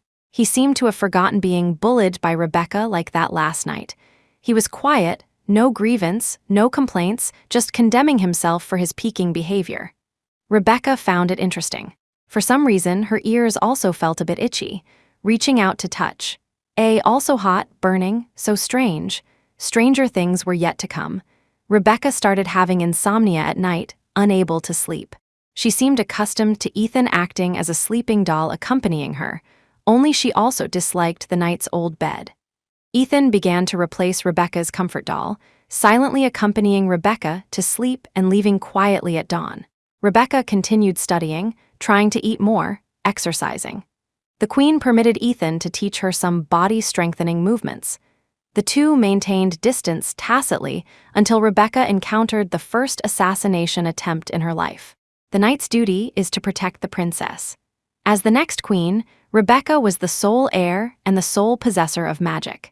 Assassins from enemy countries were always restless in the dark, including some stupid nobles bewitched to attempt usurping the throne. Rebecca never thought that the sister related by blood would have murderous intent towards her. That day was Duke Salisbury's birthday. Rebecca accepted the invitation to attend the banquet on behalf of the queen. Halfway through the banquet, Duke Salisbury's men quietly surrounded the entire ducal manor. There were no extra weapons at the banquet. Duke Salisbury smashed a wine bottle, holding the shattered glass shards to stab at Rebecca's chest. Everyone knew the princess couldn't heal her own body. They were so frail that a serious illness could cost their lives. "Go to die," Duke Salisbury screamed high. Promiscuous witch, Rebecca saw nothing. Ethan drew his sword and rose. With one hand covering Rebecca's eyes and the other holding the sword, he cut off the opponent's arm without hesitation. She could only hear screams and the sound of blood spraying. Ethan hugged her waist, letting her sit on his arm, hugging his neck, holding the sword in his other hand, escorting Rebecca to kill their way out of the encirclement. Even though Duke Salisbury had plotted for a long time, the princess's night guard was the elite of the elite. Reversing the situation was a breeze. Rebecca was carried back to the carriage by Ethan. Her knight had slaughtered the rebels in the duke's manor almost clean. Ethan, covered in blood and filth, prostrated at Rebecca's feet, softly apologizing for dirtying the princess's dress, but Rebecca grabbed his arm, screaming, "Ethan, you are injured." It was a small crossbow bolt stuck in his sword-wielding arm. The tip of this kind of arrow was triangular, deep into the flesh. Blood flowed out, dyeing his clothes red. Rebecca's heart almost stopped beating. Her pupils constricted. Inexplicable panic filled her heart. Ethan was injured. Her big dog was injured to protect her, yet his first concern was worrying about dirtying her. Ethan looked at Rebecca worriedly. "Sorry for letting you see such a dirty scene." He wanted to reach out to pull out the crossbow bolt but was stopped by Rebecca. Rebecca said, "I will do it." Ethan said, "It will dirty your hands." Rebecca scolded him loudly for the first time. "Shut up." Her gentle hands covered Ethan's wound. Closing her eyes, golden hair hanging down covering Ethan's wound, the faint golden light in her palm spread gently, tenderly caressing Ethan's wound. Almost instantly, the pain of Ethan's wound disappeared. Severed blood vessels reconnected, muscle cells that lost vitality regained life, skin and flesh regrew and connected. The arrow tip embedded in the flesh was pushed out, and even the scar ceased to exist. Sweat beaded on Rebecca's forehead. She opened her eyes, purple eyes somewhat unfocused. Ethan supported her in time. "Your Royal Highness." "It's okay," she shook her head gently. "I'll sleep for a while first." Rebecca, having used up her magic, fell asleep tiredly in Ethan's arms, and Ethan, holding the princess's body, gently touched her cheek with his finger, pursuing his lips in guilt. "I am sorry, Your Royal Highness. I lied to you. Actually, I could have dodged that arrow." Chapter 16. Ethan concealed such an important matter. He heard the sound of the arrow piercing the air behind him and almost started to dodge, but he didn't. An arrow couldn't hurt his body. Ethan was once stabbed in the back by a sword and merely lay in bed for 3 days, still able to get out of bed and move. Continue training. even go onto the battlefield to slaughter. Those selected as knights all possessed strong healing abilities and tenacious vitality. Just like that night, in order to break Fernando's legs, Ethan threw him down from the 3rd floor 3 times. Ethan didn't want to hurt the princess. He just wanted to see the princess's reaction. Would she feel pain because he was injured? Would she be sad? Ethan couldn't confirm his status in the princess's heart. A knight had no right to ask the princess. He just wasn't greedy, just wanted to confirm once. But after the princess exerted all her strength to treat him until she fainted, Ethan didn't feel the expected joy, but felt profound guilt instead. Ethan held the princess's soft body, harboring deep apologies and a bit of rising joy and sweetness. With such complex feelings, he escorted her back to the palace. Getting off the carriage, Ethan held the princess's soft body. She fell into a deep sleep, and at this moment, except for the personal knight, no one else was qualified to touch her, hold her. The sun was brilliant. Ethan walked forward with large strides. For the first time, he felt such trembling under the sun. His heart beat like the moment he was first chosen by the princess, surging incessantly. The princess in his arms was light and soft, like a ball of cotton, so light it seemed she could be blown away by the wind, needing to be grasped firmly in hand. A layer of sweat oozed from Ethan's forehead. This was the first time he held the princess like this, under everyone's gaze. The gazes of those around him pleased him more than medals of commendation. Like a dog confirming sovereignty for the first time, Ethan held the princess cherishingly, passing through the maids, placing her carefully on the bed. After doing all this, Ethan stood silently by the princess's bed. Rebecca was still in a deep sleep. She had already used a large amount of magic this morning to treat some important generals. Treating Ethan was already excessive consumption, although they possessed endless magic. Just like running excessively, they still needed a period of rest to recover. After all, their bodies were too frail. The queen handled this upheaval resolutely and swiftly. Everyone who participated in the rebellion was killed, regardless of whether they were related by blood or not. Those who could ascend the throne and guard this country could absolutely not possess a heart kind enough to forgive everything. After the bloodbath, the queen, the prince consort, and the knight hurried to the princess's palace to visit the sleeping Rebecca. Although Rebecca's father was the prince consort, the one who took care of her more usually, closer to the role of a father, was actually the queen's knight, Carl Miller. He knelt on one knee in front of Rebecca's bed, looking at the princess on the bed with slightly red eyes. Although the prince consort was anxious, he couldn't step forward. The queen sat by the bed, and the remaining best positions were occupied by the 2 knights. As a father, he could only stand and look at his sleeping daughter on the bed. The queen asked Ethan again about everything that happened today. Ethan didn't hide anything. He lowered his head and told everything in detail. Carl, who was originally serving in front of the princess's bed, suddenly raised his head, looking at Ethan with complex eyes. The queen didn't condemn Ethan, just smiled ambiguously, entrusting him to continue looking after the princess. Rebecca needed sleep. After confirming she had no extra injuries, the queen took the prince consort and the knight out of the princess's palace. The sun was shining brightly. The prince consort snorted disdainfully. "Carl, he is exactly the same as your scheme back then." Carl lowered his head, saying respectfully, "As long as Her Highness likes it, it is fine." The prince consort said, "Shut up, you scheming man." Carl, "I do not think things that make Her Highness happy can be described as schemes." The queen looked at the sky, listening to the open and secret strife between the knight and the prince consort, and didn't stop them. The sky was fine. She smiled, looking at Carl meaningfully. "No, you are different. Indeed different." Rebecca's magic was tougher than the queen's. She woke up at nightfall, having no discomfort other than fatigue. After dinner, she sat on the soft sofa, looking at Ethan, who took off her shoes, asking, "Does the wound still hurt?" Ethan lowered his head. "Thanks to Your Highness, it has recovered." Rebecca still asked him to turn around. There was no scar left. She touched the position where Ethan was hit by the arrow according to memory, touching it, closing her eyes. Her brain had reconstructed the situation at that time. The scene when the arrow hit, the angle of Ethan's running, the slight pause of his body, the movement that should have dodged but paused.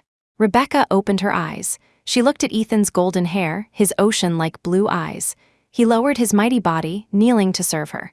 Rebecca laughed.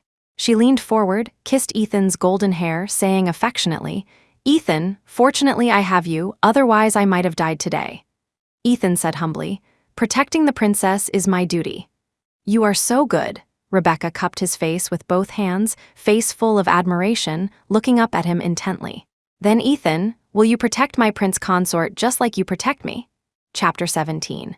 Before meeting the princess, Ethan never knew his emotions could have such violent fluctuations. One second still intoxicated by the princess kissing his hair, the next second, things that could gouge his heart out fiercely spat from the princess's soft lips. "Will you protect my prince consort just like you protect me?" Innocent princess, what did she think I was? Ethan looked up, his blue ocean-like eyes overflowing with sadness. "Why ask like this? Princess, you know I will use my life to love you to protect you, but I will also use my life to kill your prince consort. Those dirty males are not worthy of possessing you, they are not even worthy of touching your shoes, your delicate feet, let alone their things driven by lust. They are not worthy." Ethan couldn't imagine that scene, so facing the princess's inquiry, he maintained silence. The princess leaned forward, cupping his cheeks. She was so close that Ethan clearly smelled the white musk scent on the princess, light and graceful, warm and soft. "Ethan," the princess asked in distress, "do you not like my prince consort?" Ethan said, "I thought you only had me." "I do only have you as a knight," the princess's voice was soft. "But every queen will have a prince consort." She saw Ethan's Adam's apple move. He still looked very calm, but the princess seemed to hear the sound of a glass vase shattering and cracking. "Is it not so?" The princess extended her finger, sliding down Ethan's cheek. The knight's shirt buttons were buttoned so neatly, the good quality shirt wrapping his strong body, this obscene body that moved the princess, full of vitality and explosiveness. She lowered her fragile golden eyelashes. "You are not willing to serve me in bed, Ethan." Ethan looked up, his face earnest. "I can." "Forget it," the princess withdrew her hand. She looked lacking in interest, yawned, purple eyes like gems. "I am very tired now, and do not need male companionship. From today on, go back to your own room to rest." Ethan's face became worse bit by bit, but the princess smiled and lowered her head, kissed his forehead, his cheek, her small tongue deftly tapping his lips, prying open his teeth. "I am very grateful that you saved me, Ethan," the princess said. "You will always be my most loved knight." Ethan found it hard to describe his complex feelings with language. He fell into reflection. Was the serving movement too rough? Or did he hurt the princess? Before this, the princess was indeed very affectionate to him, but after that, the princess never mentioned learning or anything else. Ethan reflected on his behavior, every single thing, every time, not giving up any minor details. Regrettably, he still couldn't find it. The princess no longer summoned him at night. She rested alone, needing no male company. Or, what she needed, was a prince consort.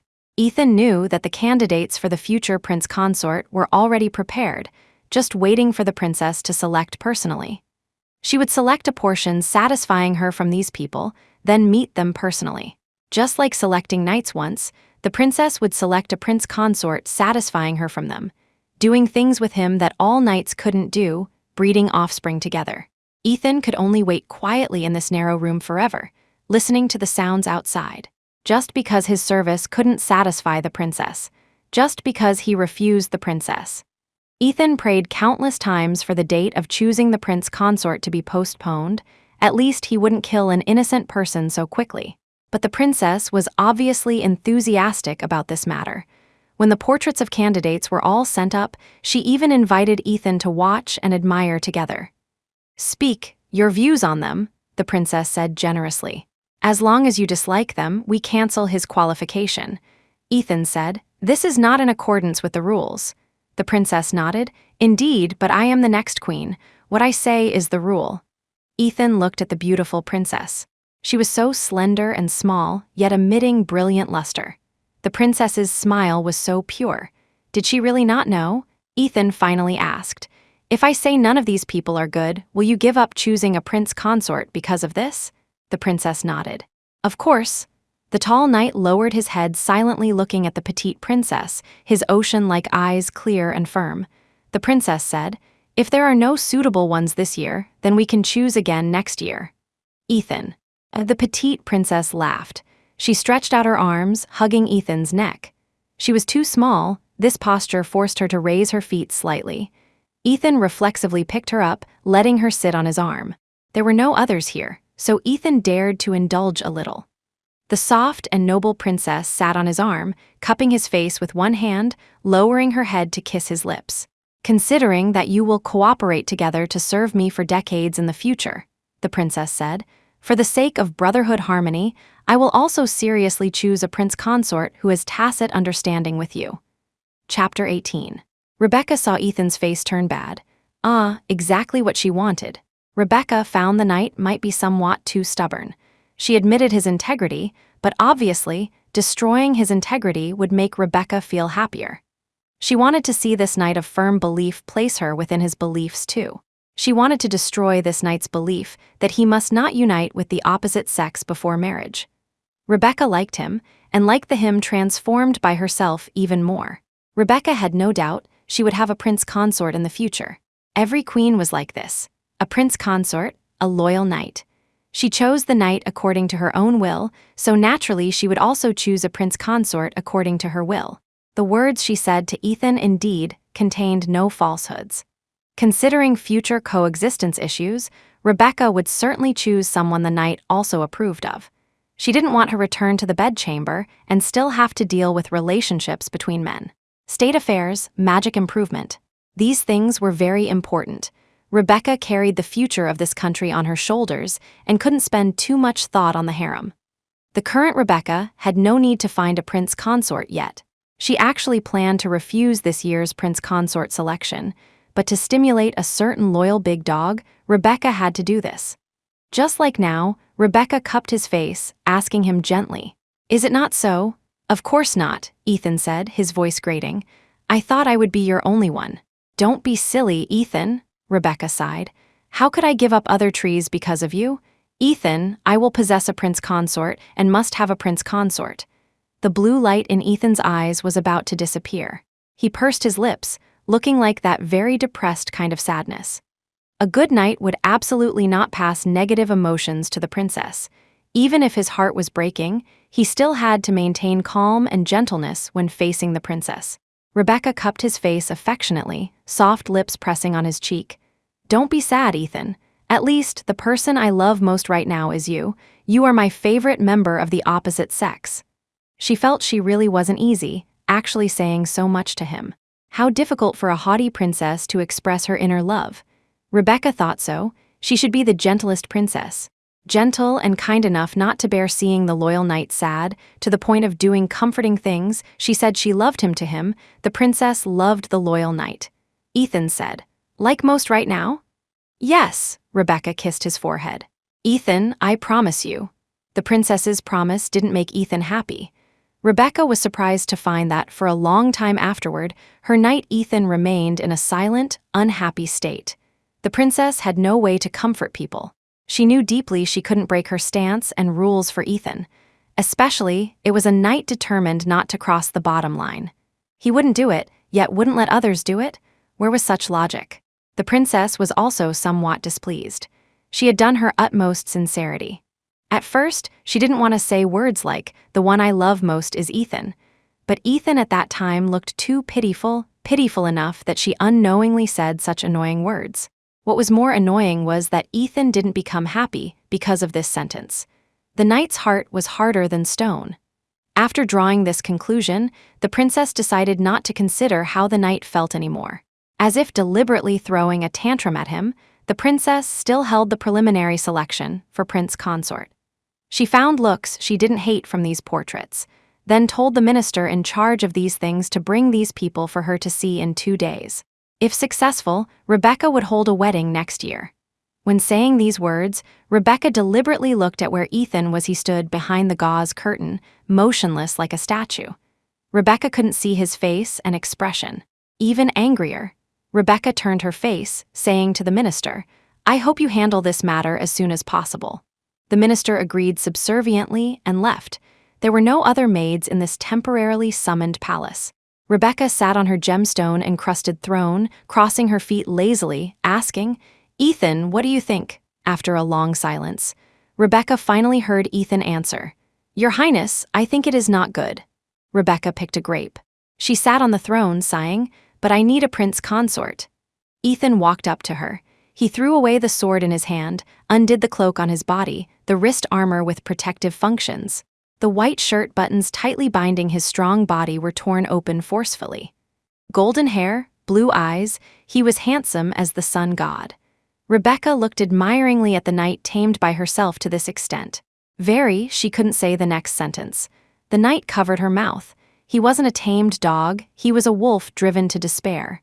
Rebecca opened her eyes. She looked incredibly at the knight. She thought the other would yield at this point, kneel at this point, bow his head to her promising eternal protection at this point. "No, he didn't, Your Highness." The knight touched her with a gesture of blaspheming the deity, blue eyes, showing the loyalty Rebecca was familiar with. "I will make you not need him, make you have no energy nor thought to look for a prince consort. We do not need such useless waste." Chapter 19. Rebecca's throne was cast from pure gold, inlaid with countless purple gems. These dazzling gems possessed the same color as her eyes. The throne was a coming-of-age gift from the prince consort. Before she formally took over the position of queen, Rebecca would receive subjects pledging loyalty to her on this throne. Occasionally, when Rebecca was tired, she would also let the knight sit on the throne to serve as a temporary cushion. She took a nap on the throne. However, this was not a situation for a nap. She was sitting on her exclusive cushion. The knight devoutly kissed her neck. This guy. Rebecca opened her mouth, astonished by the knight's learning ability. So easily, he had actually found a way to bring her pleasure. If a maid were to enter, everything would be seen at a glance. Rebecca rejoiced that she had ordered the other maids to stand further away in order to have the knight to herself. Only she hadn't expected things to develop not quite as she had hoped. Held in this knight's arms, Rebecca had intended to give him a fierce slap. But his service was so satisfactory enough that Rebecca was willing to let him continue. Rebecca's expectations for Ethan weren't high, considering how his reckless behavior last time had displeased her. "I'll kick him again when I feel uncomfortable," Rebecca thought absently. Just as a hound needs human taming, a knight needs to learn how to serve. But his superb technique astonished Rebecca. Before she even had time to slap him, she couldn't help but command him. "I grant you the right to possess me, my loyal knight." While attempting to apply protective magic to her body, the princess lifted her hand to touch the knight's jaw and commanded, "Faster!" Ethan lifted her up, making her face him. He silently sensed the princess's magical fluctuations and knew she was applying protection to her body. Ethan lowered his head to kiss the back of her hand. "Princess, I belong to you. Please freely take everything you desire." Rebecca looked into his pure blue eyes. "I do it myself. I will assist you. The princess's legs seem not long enough." Ethan calmly held her up, the scent of fresh sea salt on his fingers. "Please take me yourself."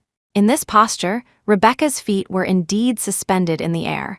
Her points of support were his hands and the sword. The sword became shorter and shorter, and Rebecca's breathing became increasingly unstable. She scrunched up her beautiful face and opened her mouth. Ethan's eyes were like a deep blue ocean. In this ocean, he clearly watched Rebecca descend to the limit. Her breath, her voice, were all because of the knight. Like fruit forming in autumn, a mother carrying a fetus, nurturing life, the abdomen swelling, the 4 seasons rotating endlessly, until the winter ice melts and shatters in spring and waterfalls rush forth. Under the hazy moonlight, the delicious feast ended. The pure gold gemstone throne was deformed. The soft gold could not withstand the heavy impact. The perpetrator knelt before Rebecca, allowing her to stroke his golden hair. "Do not look for a prince consort," the knight said. "I can guarantee it will be full every day." Rebecca did not answer. She was very tired and reached out her hand to the knight. The latter understood her meaning and held her in his arms, like holding a crowned, holy relic. "I can, for your sake, temporarily not choose a prince consort this year," Rebecca yawned. "But, you understand, Ethan, I must possess a prince consort just as I must possess a knight." She spoke very sincerely, so sincerely that Ethan could hardly find words to refute her. He silently hugged Rebecca tighter. Her fragrant and soft breathing was mesmerizing, like a soft web woven from knives, trapping Ethan within it, unable to escape. Rebecca's throne was deformed. It turned into a heap of gold and diamonds melded together. When this news reached Queen Catherine's palace at night, Prince Consort Julian's first reaction was to blame Sir Carl. "I told you long ago, the craftsmanship of the artisans you recommended is poor. HMPH, how can ordinary craftsmen compare with those kept by nobles? Please put on your clothes." The calm, senior knight Carl threw trousers to the prince consort. He composedly buttoned the mother-of-pearl buttons on his shirt, looked back at the queen who had finished her amusement and was resting with closed eyes in precious silk pajamas, and lowered his voice. "Please do not disturb Her Majesty's sleep." The prince consort was reluctant. "If it weren't for her liking you, I wouldn't want to cooperate with you." Carl did not speak. The meticulous knight, after confirming the queen was asleep normally, returned to his small room. Today was the prince consort's time to accompany Her Majesty, yet the scheming knight had won the queen's favor. Rebecca thought of many excuses for the deformed throne in distress, but the queen who doted on her said nothing, let alone the prince consort. Rebecca's new throne was shipped over quickly, but Rebecca preferred the bedroom because her bed was sturdy enough and wide enough. This year, Rebecca did not choose a new prince consort. She didn't want to break Ethan's heart. Rebecca found herself distressed to discover that she really doted on her knight.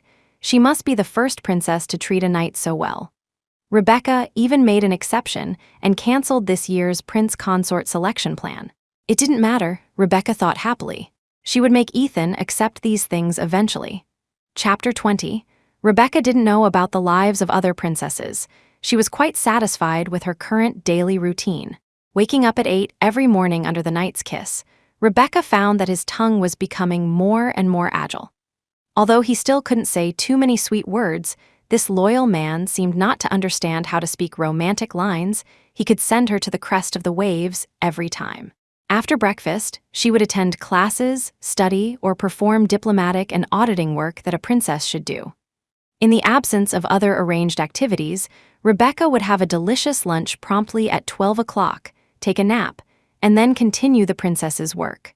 Regardless, after 6 o'clock every evening, it was her personal time.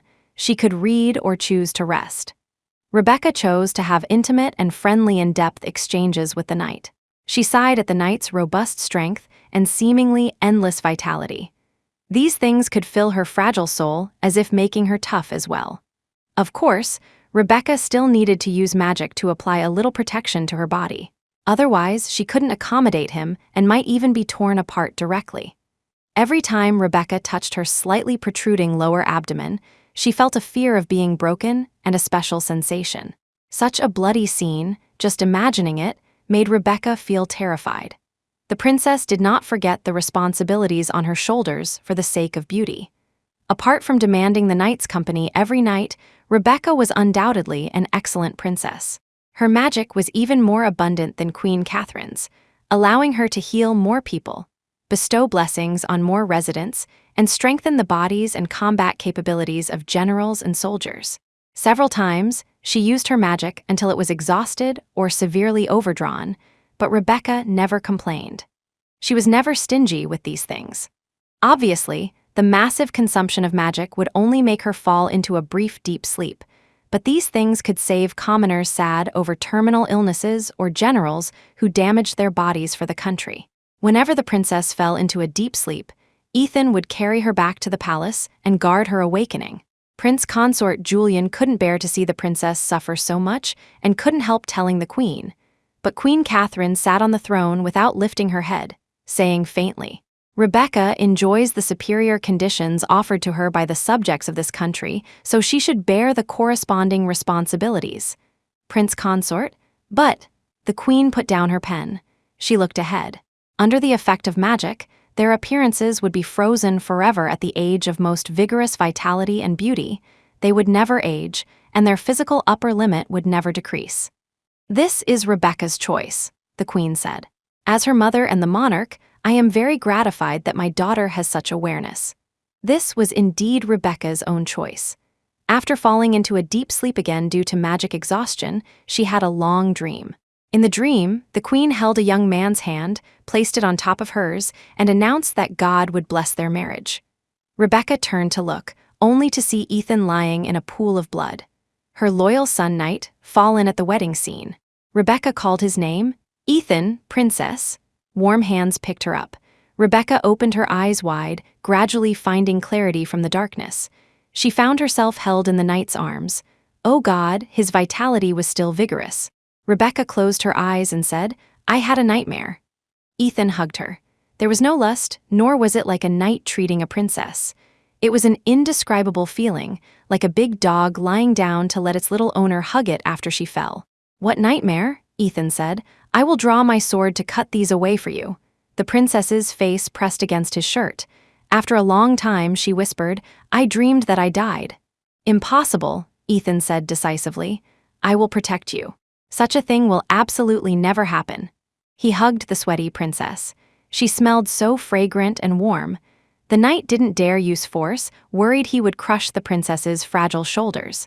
For the first time, the knight regretted not participating in the nighttime discussions during training, leaving him completely unsure how to comfort the princess. Ethan, Rebecca suddenly called him. If the queen chooses a prince consort for me, what will you do? Ethan was silent for a long while. He covered Rebecca's eyes with his hand and gently wiped away her sweat. I don't know, Ethan said. Your Highness. Fortunately, he didn't say anything about suicide. Rebecca breathed a sigh of relief. She was very worried about future brotherhood harmony and probed tentatively, Would you kill him? Ethan shook his head. I will not do anything that saddens this country and the royal family. This was a knight's duty. Rebecca was reassured. So that should have just been my nightmare. What would you do? Ethan said. It is not what I would do, but you. Rebecca, If you want to choose a prince consort, Ethan looked at her with loyal blue eyes, please pierce my chest with a sharp blade. I would rather die under your sword than see you doting on another dog. Chapter 21. Rebecca didn't like Ethan saying that. She had the ability to heal the seriously injured, but she couldn't resurrect a dead person. When Ethan said this, Rebecca admitted her heart trembled nervously, and then she said nothing, but shrank into Ethan's arms, pressing her soft cheek against his chest. Ah, what to do with a dog that is too clingy. This pitiful dog expressed his loyalty with wet eyes. He was a bad dog, not allowing his owner to keep other pets. Otherwise, he would be so fierce as to ask the owner to kill him. Rebecca faced such a difficult, or rather, headache-inducing problem for the first time. Ethan was the same as always, serving her with all his heart, wiping her hair dry with a soft towel after she bathed, devoutly holding her feet and trimming her nails. Without using magic, Rebecca's body was extremely delicate, so weak that if the knight used slightly more force, it would leave distinct red marks. He had to use the sharp nail clippers carefully, otherwise he would cut her skin. Previously, a maid did these things for Rebecca, but after Ethan tried it, this job fell on his shoulders. Rebecca also found it strange. In her impression, men who practiced swordsmanship rarely possessed such delicate thoughts. But Ethan was different from those men who stank of sweat after training. He only had the scent of clean, brilliant sunlight on him.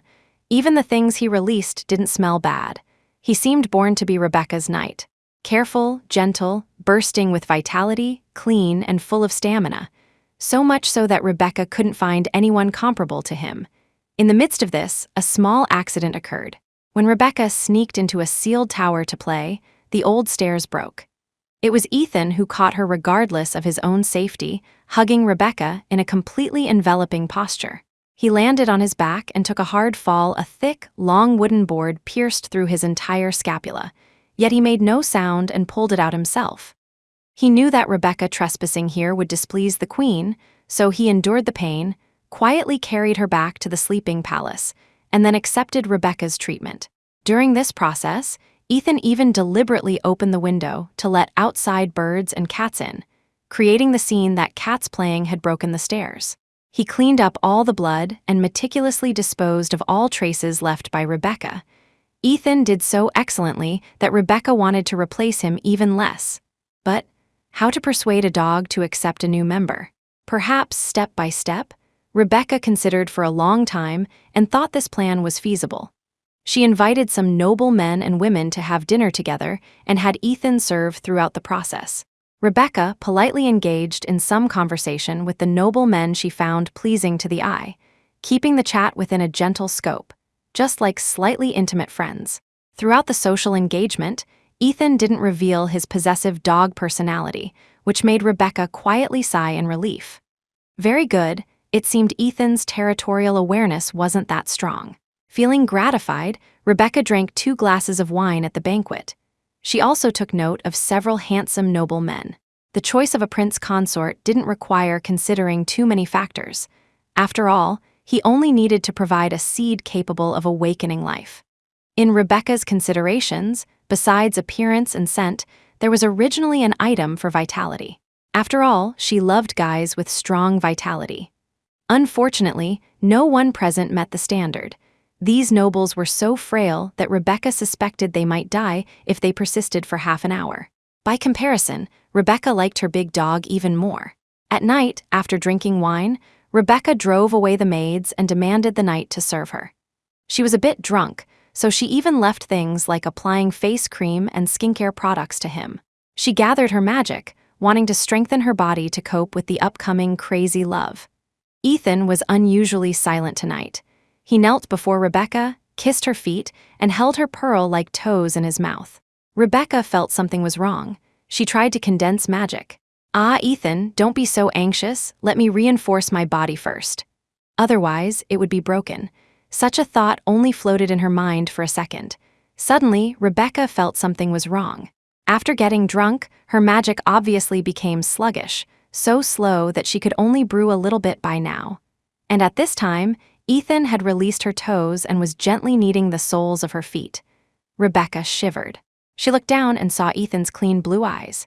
From this loyal big dog's eyes, she saw crazy and suppressed jealousy. "Why use magic to isolate the sensation?" Ethan said slowly. He meticulously rubbed the soles of her feet with alcohol. The intense feeling almost made Rebecca scream. "Do not use magic to strengthen the body," Ethan smiled. "Please feel me properly. The complete me." Chapter 22, What is the princess like without magical protection? Let alone exercise, Rebecca had absolutely no intention of deliberately provoking Ethan without magic protection. Rebecca did not have a strong physique capable of welcoming normal exercise, no, or rather, exercise with a normal person. The delicious wine she drank, the alcohol Ethan used for wiping these factors combined to completely soften Rebecca's ability to condense magic. She simply became a little ant running in a rainstorm, enduring heavy blows that shouldn't have been there. Her body, bereft of magical protection, was fragile to the point of being unable to withstand a single blow. Every sensation was so intense. "Your Highness!" Ethan's eyes were nearly feverish, suppressing his instincts, gentle yet firm. "Accept me." Rebecca couldn't cry out. He was too tough. The person she chose possessed abundant and tough vitality. A layer of white mist was about to swirl before the delicate princess's eyes. What truly broke through this layer of white mist were the countless seeds Ethan scattered.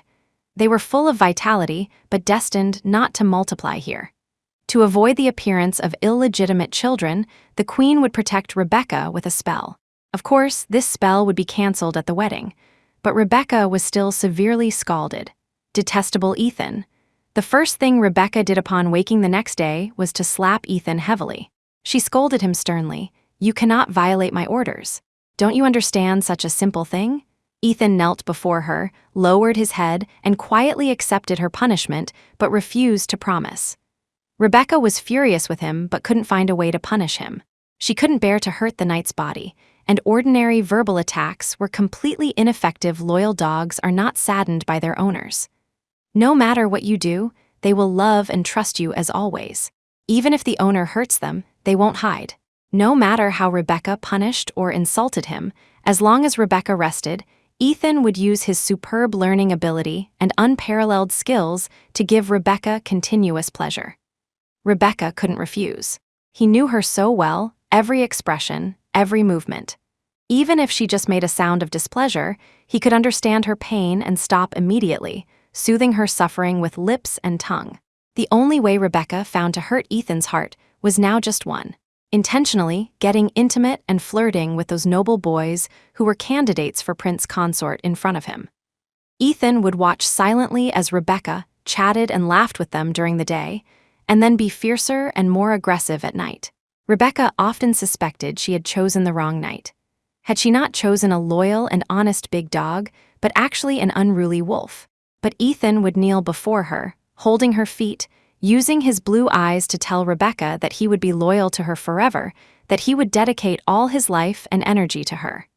Ethan truly thought so. He could no longer endure days without the princess, nor could he accept the princess doing the exact same things with another male. If the princess must have an heir, Ethan was willing to fetch seeds worthy of her. Of course, Ethan must put them in himself.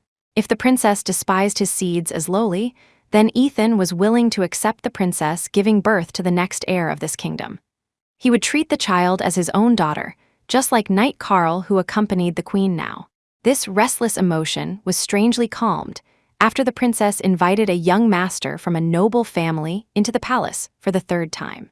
Ethan watched the noble Rebecca chatting with this boy, who looked so physically frail that he might die from pleasing himself once, listening to their happy laughter. The princess admired his conversation very much and even invited him to admire the water lilies in the garden together.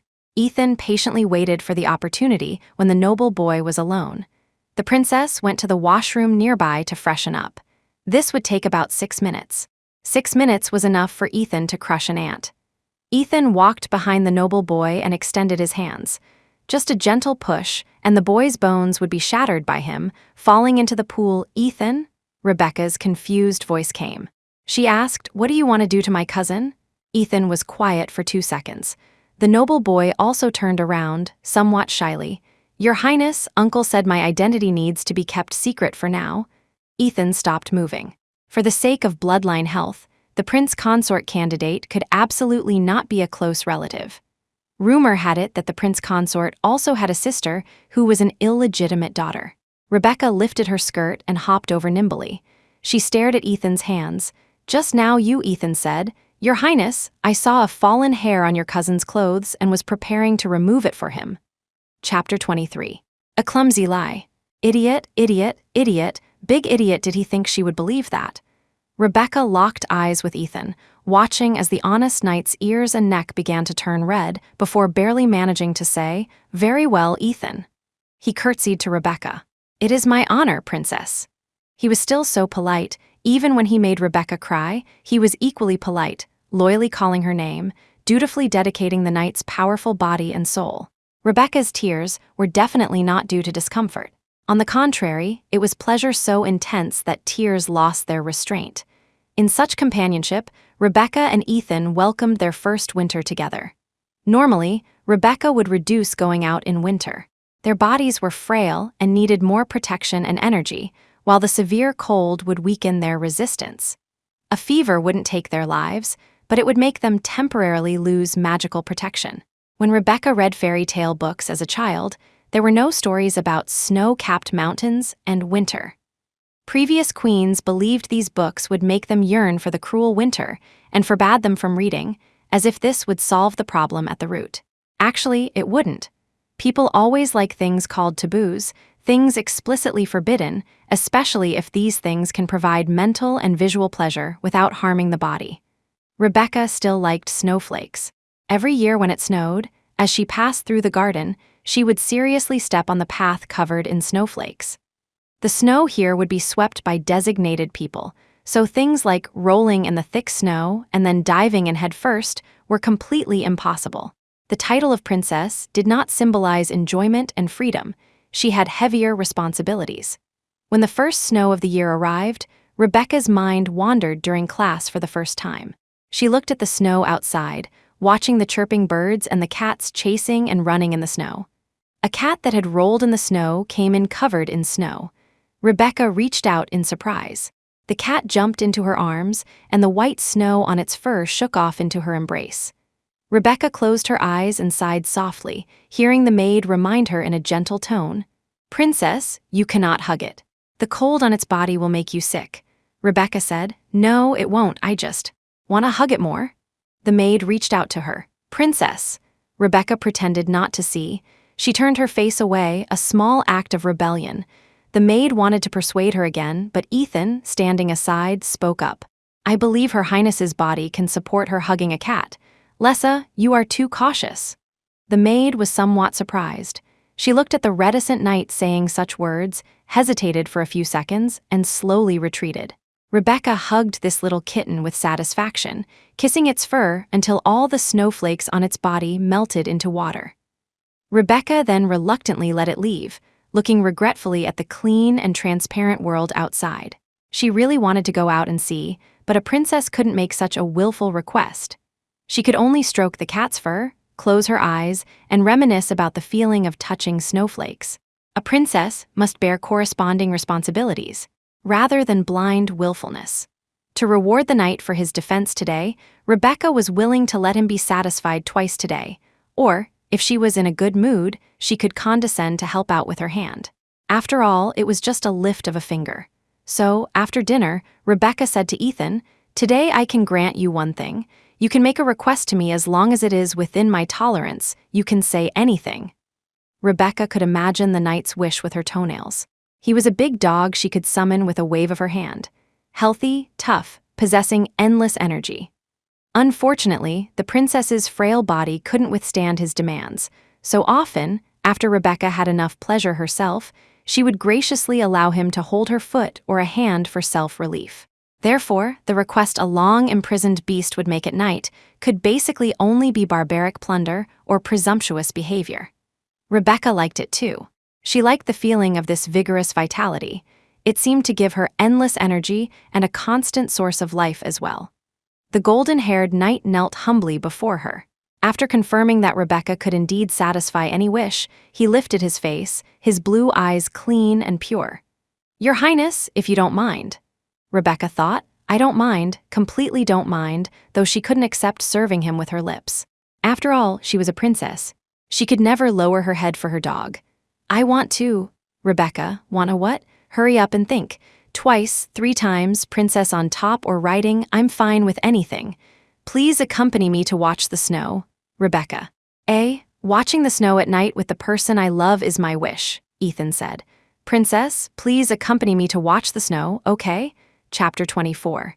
Ethan knelt on the ground, looking at her pleadingly and humbly. "Please watch the snow with me, princess. Watch the white, heavy snow cover this world. All things become equal at this moment. The knight guards the princess, including guarding the princess's small wish. I am your knight, and also your admirer. You don't need to give me anything, just watch the snow with me." Candlelight flickered. Rebecca's pale golden curly hair hung by her side. She was breathing, lips like rose petals gently exhaling. "Ethan," Rebecca thought for a moment and said, "is that all you want?" "Yes," Ethan gazed at her. "I only want this." There was no lust in his heart, only love. The soul love guarding the princess. Ethan had loving parents. He was taught well and had also longed for and admired having a beloved. But ever since swearing loyalty to the princess, Ethan stopped considering the matter of a lover. He belonged to the princess. His love and admiration would be given to Rebecca. He would kneel before her, kissing the hem of the princess's bejeweled dress, and would use the rest of his life to guard the princess in the small room of her sleeping palace until the princess's life came to an end. Ethan knew he would fall in love with the princess. Her charm was something no man could refuse. Noble, innocent, intelligent, beautiful, so many virtues making up a perfect her. Ethan wouldn't vaguely hope for anything further, but by a twist of fate, he indeed obtained things he hadn't dared to imagine before. People are greedy, and knights are too. The knight could no longer endure the torture of this pain. Ethan knelt on the ground. He saw the princess's toes showing a bit of red, probably from the cold, so he extended his hands, cherishingly holding the princess's small feet. "Okay," Rebecca said. "I can." Accompanying the princess to sneak out to watch the snow was not an easy task. They had to hide from the nanny on night duty. The air outside was freezing. Exhaled breath could turn into ice. Running a lap outside and coming back, hair and eyebrows would form white frost. Ethan found all the warm clothes he could think of and draped them over the princess. Down socks and pants made from the softest down on a swan's neck. A mink coat shipped from the ancient East the princess was wrapped up tight. Gloves, feet, neck, face, all thickly covered then, he let Rebecca wear his black greatcoat. She jumped up, legs and hands hugging Ethan like a koala clinging to a tree. She buried her face in Ethan's chest, allowing him to lower the coat, gently covering her body. Of course, to prevent the princess from falling and getting hurt, Ethan supported Soft and petite her with one hand. The knight's arm strength was enough to support the princess's weight. He walked out so steadily. The nanny was astonished that he would go out at this moment. The knight's answer was brief. "The princess wants to see snow and gave me a glass jar. I'm going to collect some snow." The nanny didn't suspect him, let him out, and told him to go to the rose garden now, where the snow was preserved better, more perfect, untrodden by anyone. Ethan held the princess with one hand, passing through the long corridor. Snow was still falling. Rebecca's cheek pressed against the knight's tough, warm chest, listening to his strong and powerful heartbeat. This was definitely a thrilling midnight game. Rebecca didn't say a word, obediently relying on the big dog's guidance, successfully arriving at the empty rose garden. All the stone tables and stools were covered with white snow. There was no place to rest. The snow was still falling. Rebecca refused to stand in the corridor. She wanted to go down, but Ethan worried the accumulated snow would freeze her feet. So he let Rebecca stand on his feet. Ethan held up the greatcoat, blocking the falling snow for the princess. Rebecca tilted her face up and through her gloves carefully caught the fluttering white snowflakes. "So beautiful," Rebecca said. "Ethan, I love snow so much." She quietly took off one glove, lifting her hand to catch it. Ah, so cold. The snowflake melted in her palm. Rebecca shivered, wanting to put her cold hand back into the glove, but Ethan held her hand. "Princess, wet hands in gloves will be colder." Rebecca was distressed. Then what to do? Ethan didn't speak. He lifted his shirt, revealing firm abs, and then placed the princess's cold hands, wet with snow water, onto his abdomen, warming her hands with his body temperature. So warm. The restless princess let out a sigh, tracing all the way up. Ah, beautiful pectoral muscles and a warm heartbeat. Rebecca looked up at Ethan. "Your heart is beating so fast." Why? She knew why, but she really wanted to see Ethan's face and neck turn red, wanted to hear him hem and haw, unable to speak. The upright knight was easily shy, and Rebecca never tired of teasing him. Sure enough, she saw Ethan's cheeks, neck, and ears all begin to slowly turn red, like red roses blooming one after another in the snow. "Your Highness," the blushing Ethan said, "because I love you. Not just a knight to a princess, but a male to a female. I want to marry you, want to accompany you to watch the snow for decades, want to warm your hands for decades." Ethan's ears were red enough to burn, yet he still said firmly, "I will use my entire life to love you." Chapter 25. Rebecca almost accepted his love, just a little bit more. She still maintained her reason. Matters between a princess and a knight, even if most people tacitly understood them, but there isn't only one prince consort, Rebecca said.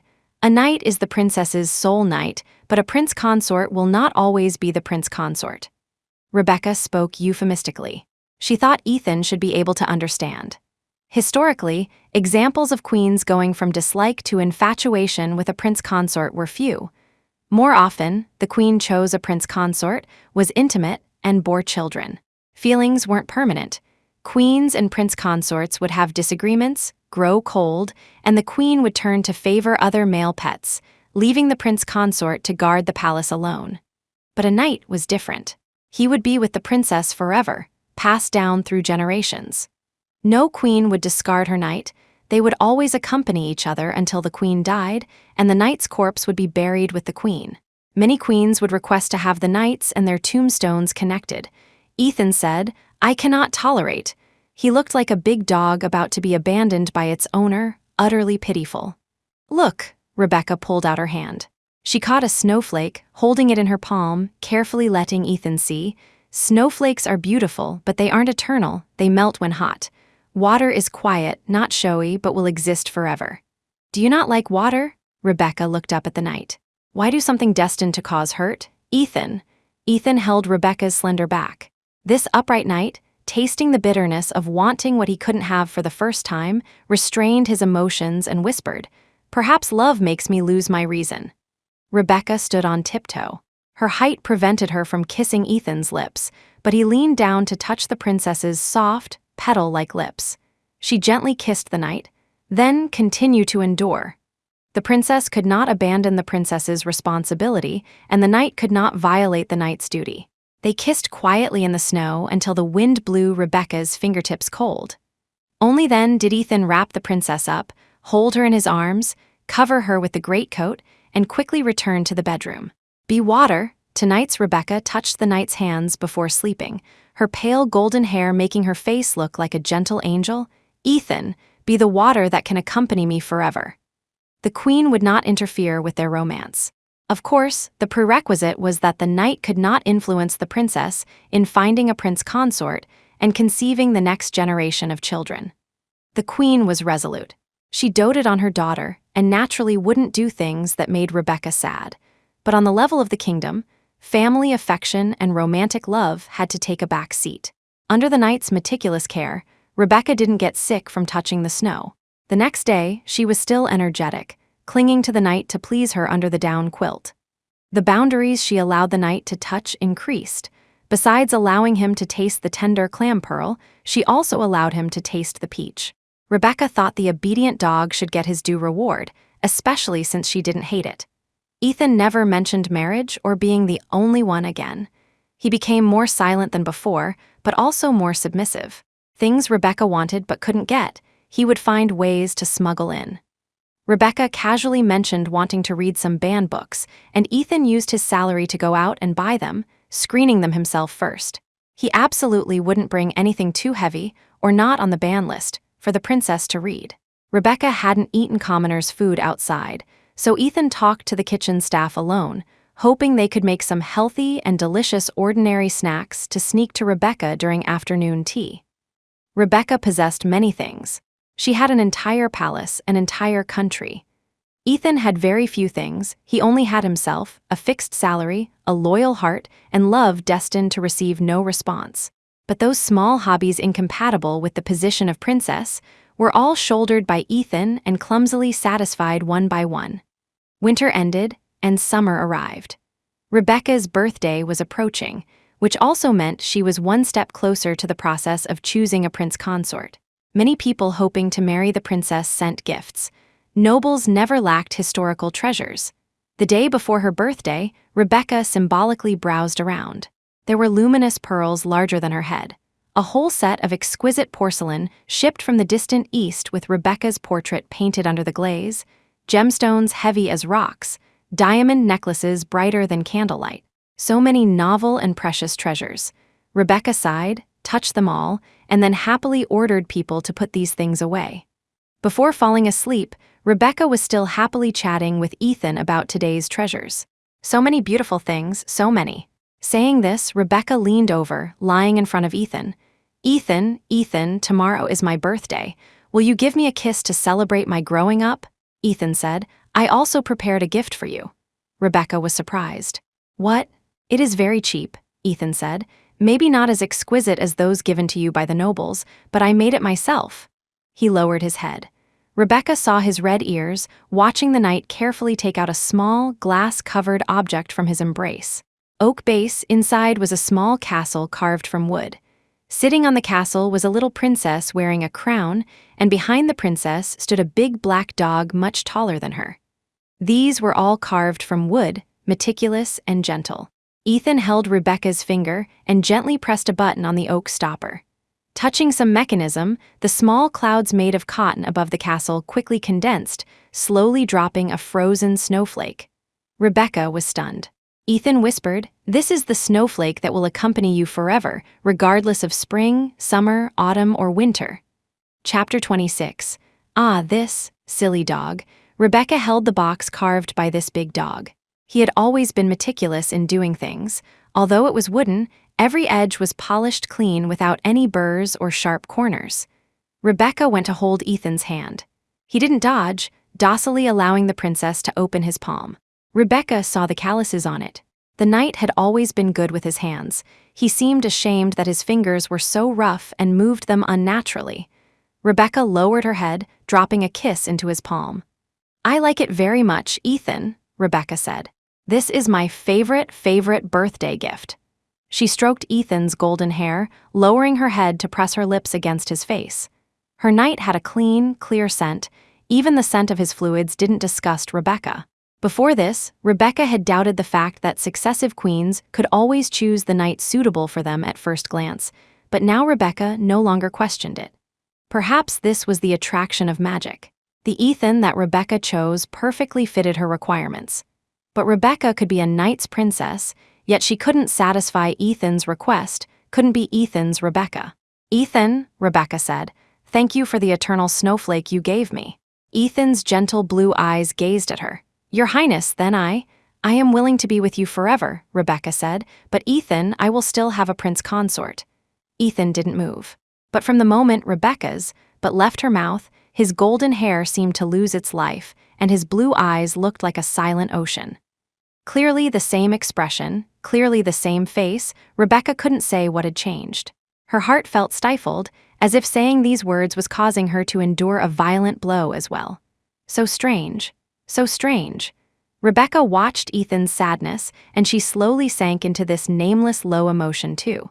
Raising her hand to touch Ethan, Rebecca called his name. "Ethan, I can guarantee that the man I love most is you." But the princess would not give up the throne for him. She would still have a prince consort. Ethan could be her lover, the lover most doted upon and trusted by the princess. Rebecca suddenly thought, if Ethan was unhappy, he could complain now or even quarrel. Touching the gift Ethan gave her, Rebecca's heart was also uneasy.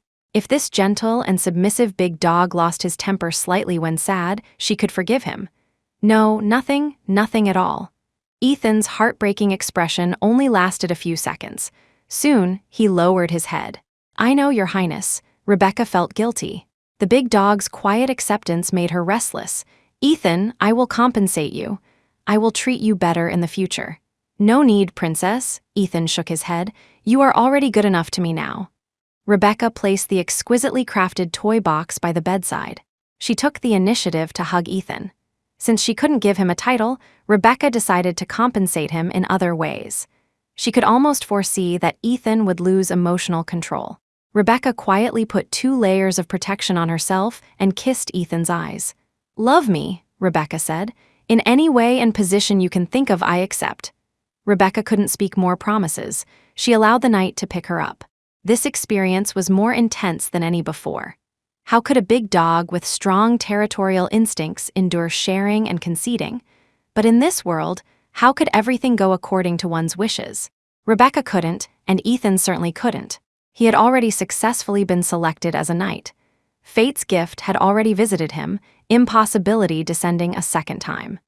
Just like now, Ethan bit the peach, thinking sourly that eventually it would be filled with peach juice appearing because of a prince consort. This jealousy and twisted mindset almost drove Ethan crazy, but he could only continue to restrain, helplessly and painfully awaiting the future judgment, desperately, jealously handing over the dog's things to the princess, listening to her voice, watching her reaction. There was no way. This was a rule neither of them could break. Ethan even hoped Rebecca could end his life with a sword, pulling him out of this tormenting emotion of jealousy.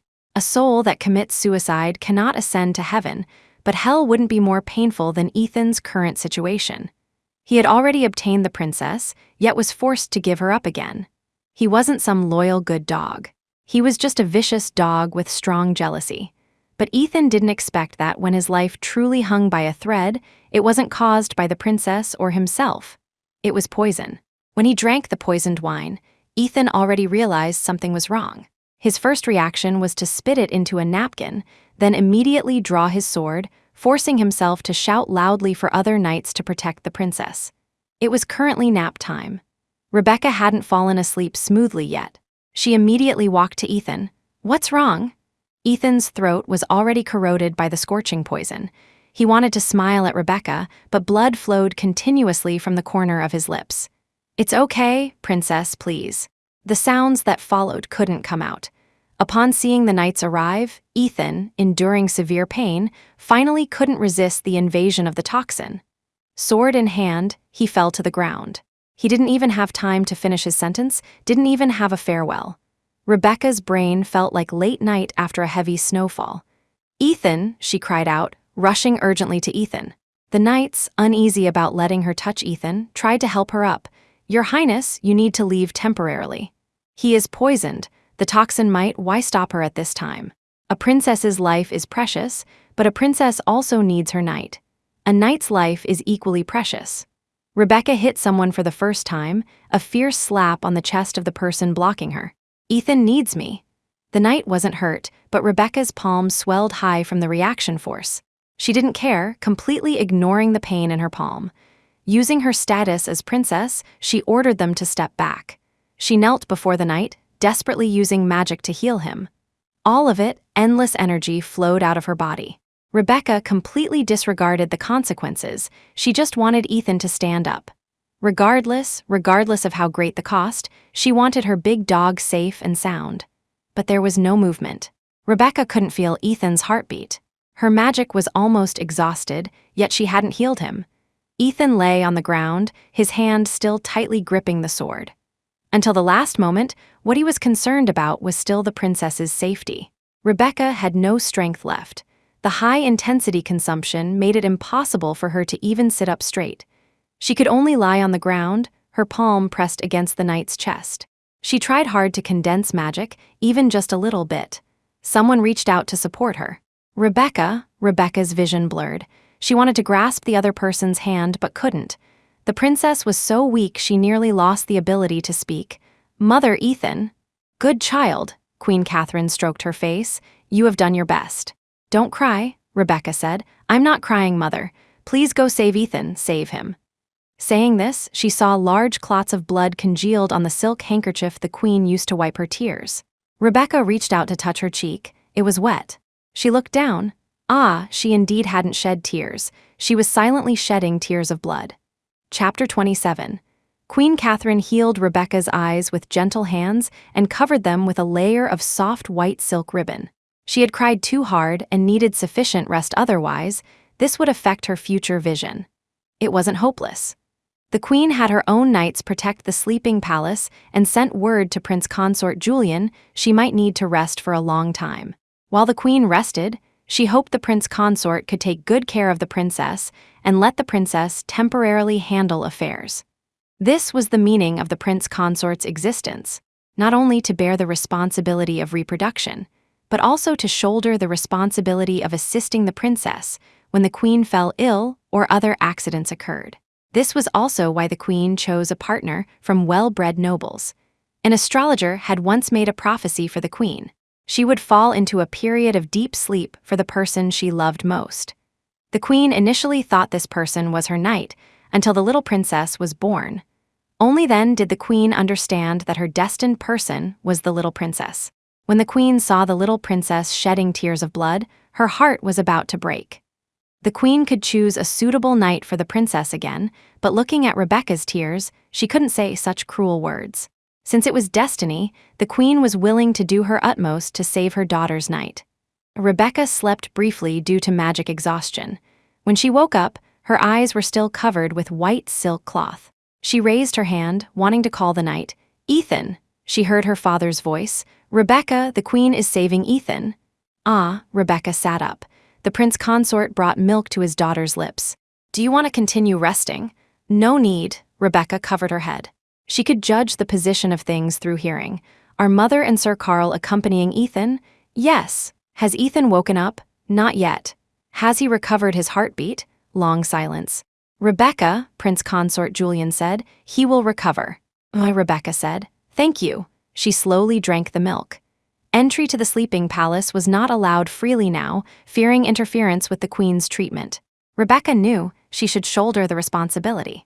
She told herself not to fall into grief, asked the maid to bring her clothes. She needed to fulfill the obligations a princess should, even if she had just lost an important lover. This was the princess's responsibility. She could not fail her mother's expectations. Rebecca suppressed her grief. She had received much education and handled the affairs left by the queen with the prince consort's help. She was the carefully cultivated next queen, naturally knowing how to handle things. The feeling of temporarily losing sight was uncomfortable, but Rebecca felt she had lost more than just her eyes. Her heart had also been secretly gouged out a small piece, leaving only a huge, cut-open hollow where the cold wind blew through. At night, Rebecca requested to personally deal with the poisoner. Fernando Montgomery, a man from her night guard. Fernando knelt on the ground, using rational language to inform Rebecca of the excessive things Ethan had done to him, as well as Ethan's disobedience to the princess. Because of Ethan, the princess couldn't choose a prince consort. "I did it for your future," Fernando said. "Princess, you cannot be deceived by a stupid dog. In the initial selection, he didn't meet the knight selection standards. He deceived you." Rebecca walked down the steps quietly. Her face was still covered with white silk cloth, making her whole countenance appear tranquil and gentle. "Is that so?" "I am thinking of your future," Fernando said. "If a dog doesn't listen, you can change to another one." "What you said is very correct," Rebecca nodded. "Fernando, right? Your name is Fernando." Fernando said joyfully, "Yes, princess." Rebecca said to the people beside her, "Kill Fernando. I want him to drink his own poisoned wine." Fernando was in disbelief. "Princess, you said it." Rebecca stood above him, her eyes covered with white cloth, speaking gently. "If a dog doesn't listen, one can change to another." Killing Fernando didn't make Rebecca happy. She was so cold, as if all vital things had left her. She even wanted the maid to relight the fireplace, but that was too abnormal. The princess couldn't show these things. She had to restrain even sorrow, because a leader cannot show such negative emotions. Ethan still hadn't woken up. There was no news from the sleeping palace. After the prince consort took away the sleep-aiding milk, Rebecca hid under the quilt, finally unable to stop her tears. She couldn't even make a sound, only allowing tears to soak the silk ribbon. She knew this was bad, but she couldn't help it. "Ethan." Rebecca silently recited his name. "Please come back. I need you, Ethan." Rebecca shed tears silently. In a trance, she felt someone touching her eyes, gently touching her eyelids through the layer of silk. Rebecca paused. "Ethan," she said, "is that you?"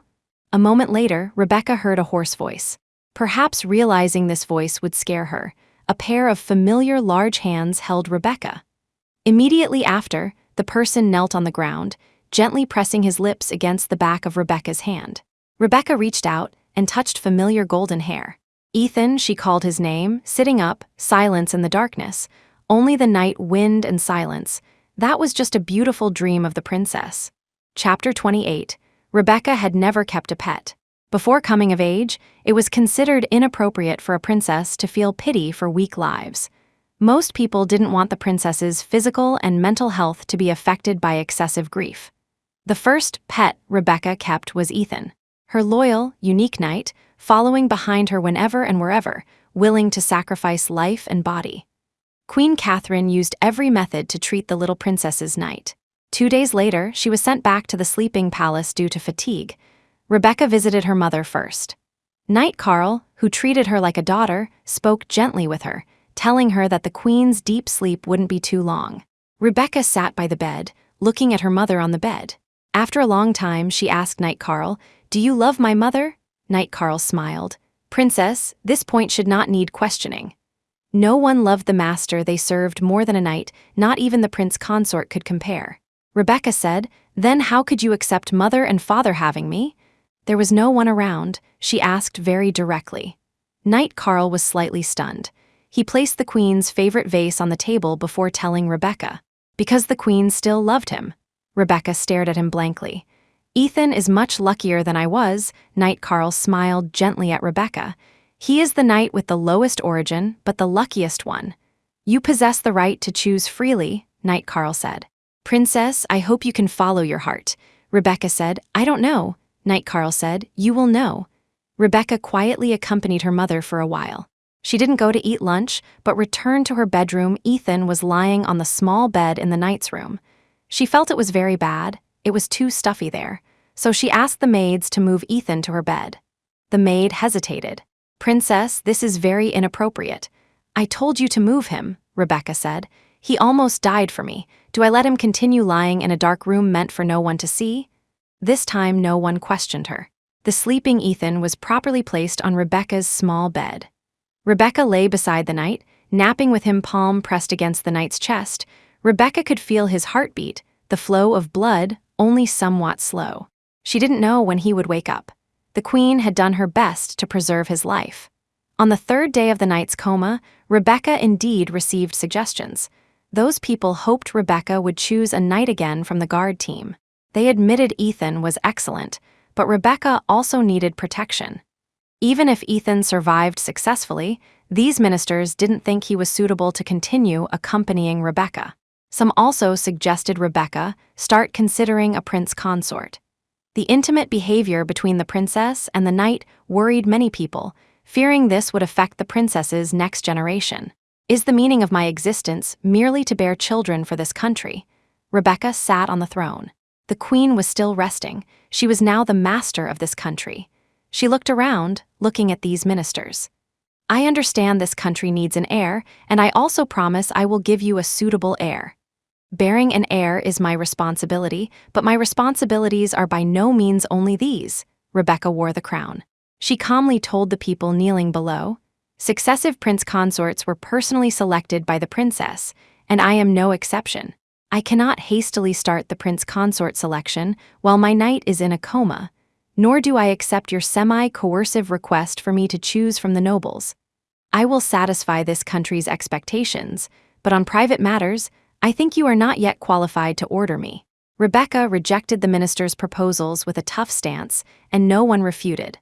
Although she hadn't formally become queen yet, she faintly had the bearing and aura a queen should have. After dinner, Rebecca returned to the sleeping palace. She took off her shoes, removed the crown, took off the complicated and solemn dress, got into bed, and lay beside the sleeping Ethan. Wake up, okay? Rebecca buried her eyes in his chest, weeping silently. Ethan, without your protection, I am scared.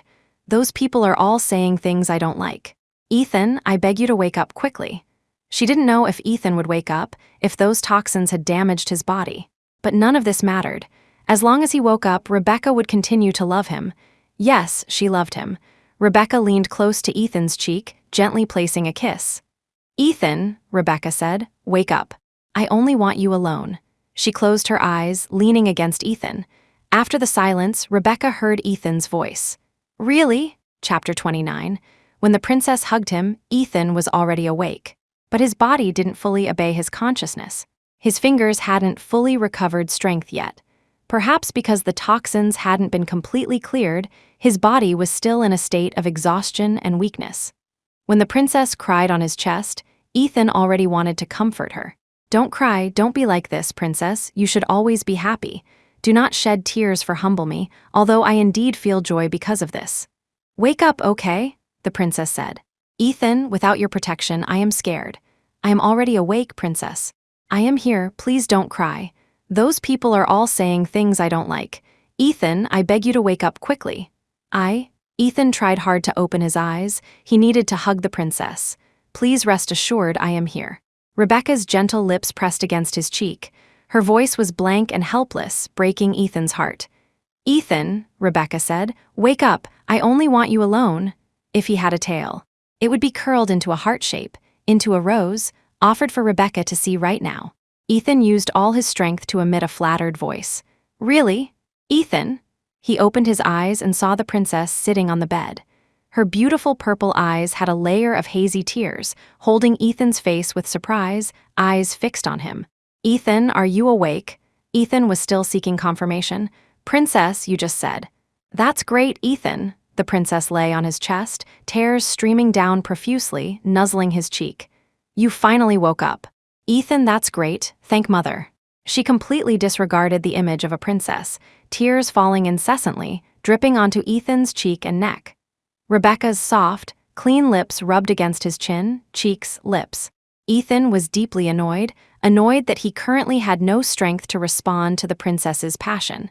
He still couldn't fully control his body. Even hugging the princess required a lot of effort. But Rebecca didn't mind. She could feel the knight's vigorous vitality, quietly reigniting its flame. As long as he was alive, Rebecca could give up the beautiful, frail prince consort. So many forests, she wouldn't look at them again. Ethan, Rebecca called his name, kissing his lips. I only want you. She saw blue light burst from the blonde knight's eyes. Rebecca held his hand and told him, a princess can be without a prince consort, but she cannot be without a knight. I am willing to give up a prince consort for you. Queen Catherine woke up 3 days later. She reascended the throne, and awaiting her, sure enough, were reactions regarding the princess's unusual actions. Those people felt uneasy due to the princess's unusual performance, suggesting the queen choose a prince consort for the princess as soon as possible, to let the princess give birth to the next heir as soon as possible. As for the princess's tall knight now, almost everyone saw the princess's care for him. Executing or getting rid of him was completely impossible. Although his physique caused worry about his union with the princess, but the princess liked it. Keep him as a protector loyal to the princess. The queen listened calmly to the minister's suggestions. Let's confirm your goal. As long as there is an heir, it's fine, regardless of the prince consort's origin, right? The queen asked. Is it not?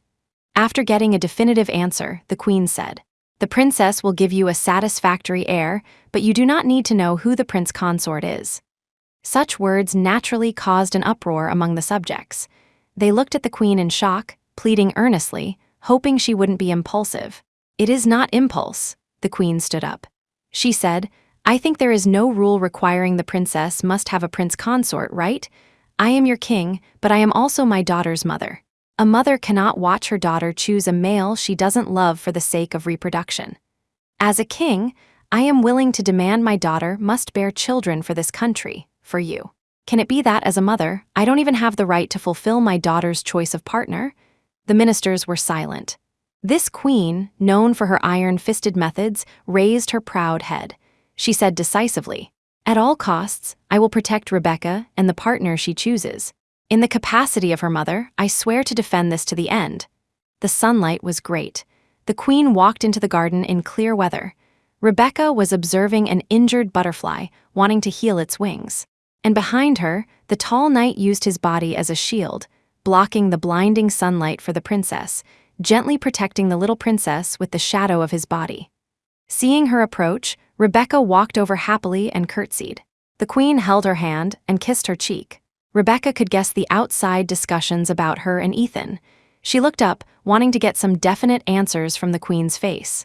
Rebecca, the queen said softly, wait until next year, I will formally bless you and Ethan. Rebecca opened her eyes wide. The sunlight was just right. Ethan's golden hair shone with the light of loyalty, and his blue eyes gazed focusedly at his little princess. A princess can be without a prince consort, but she cannot be without a knight. The end.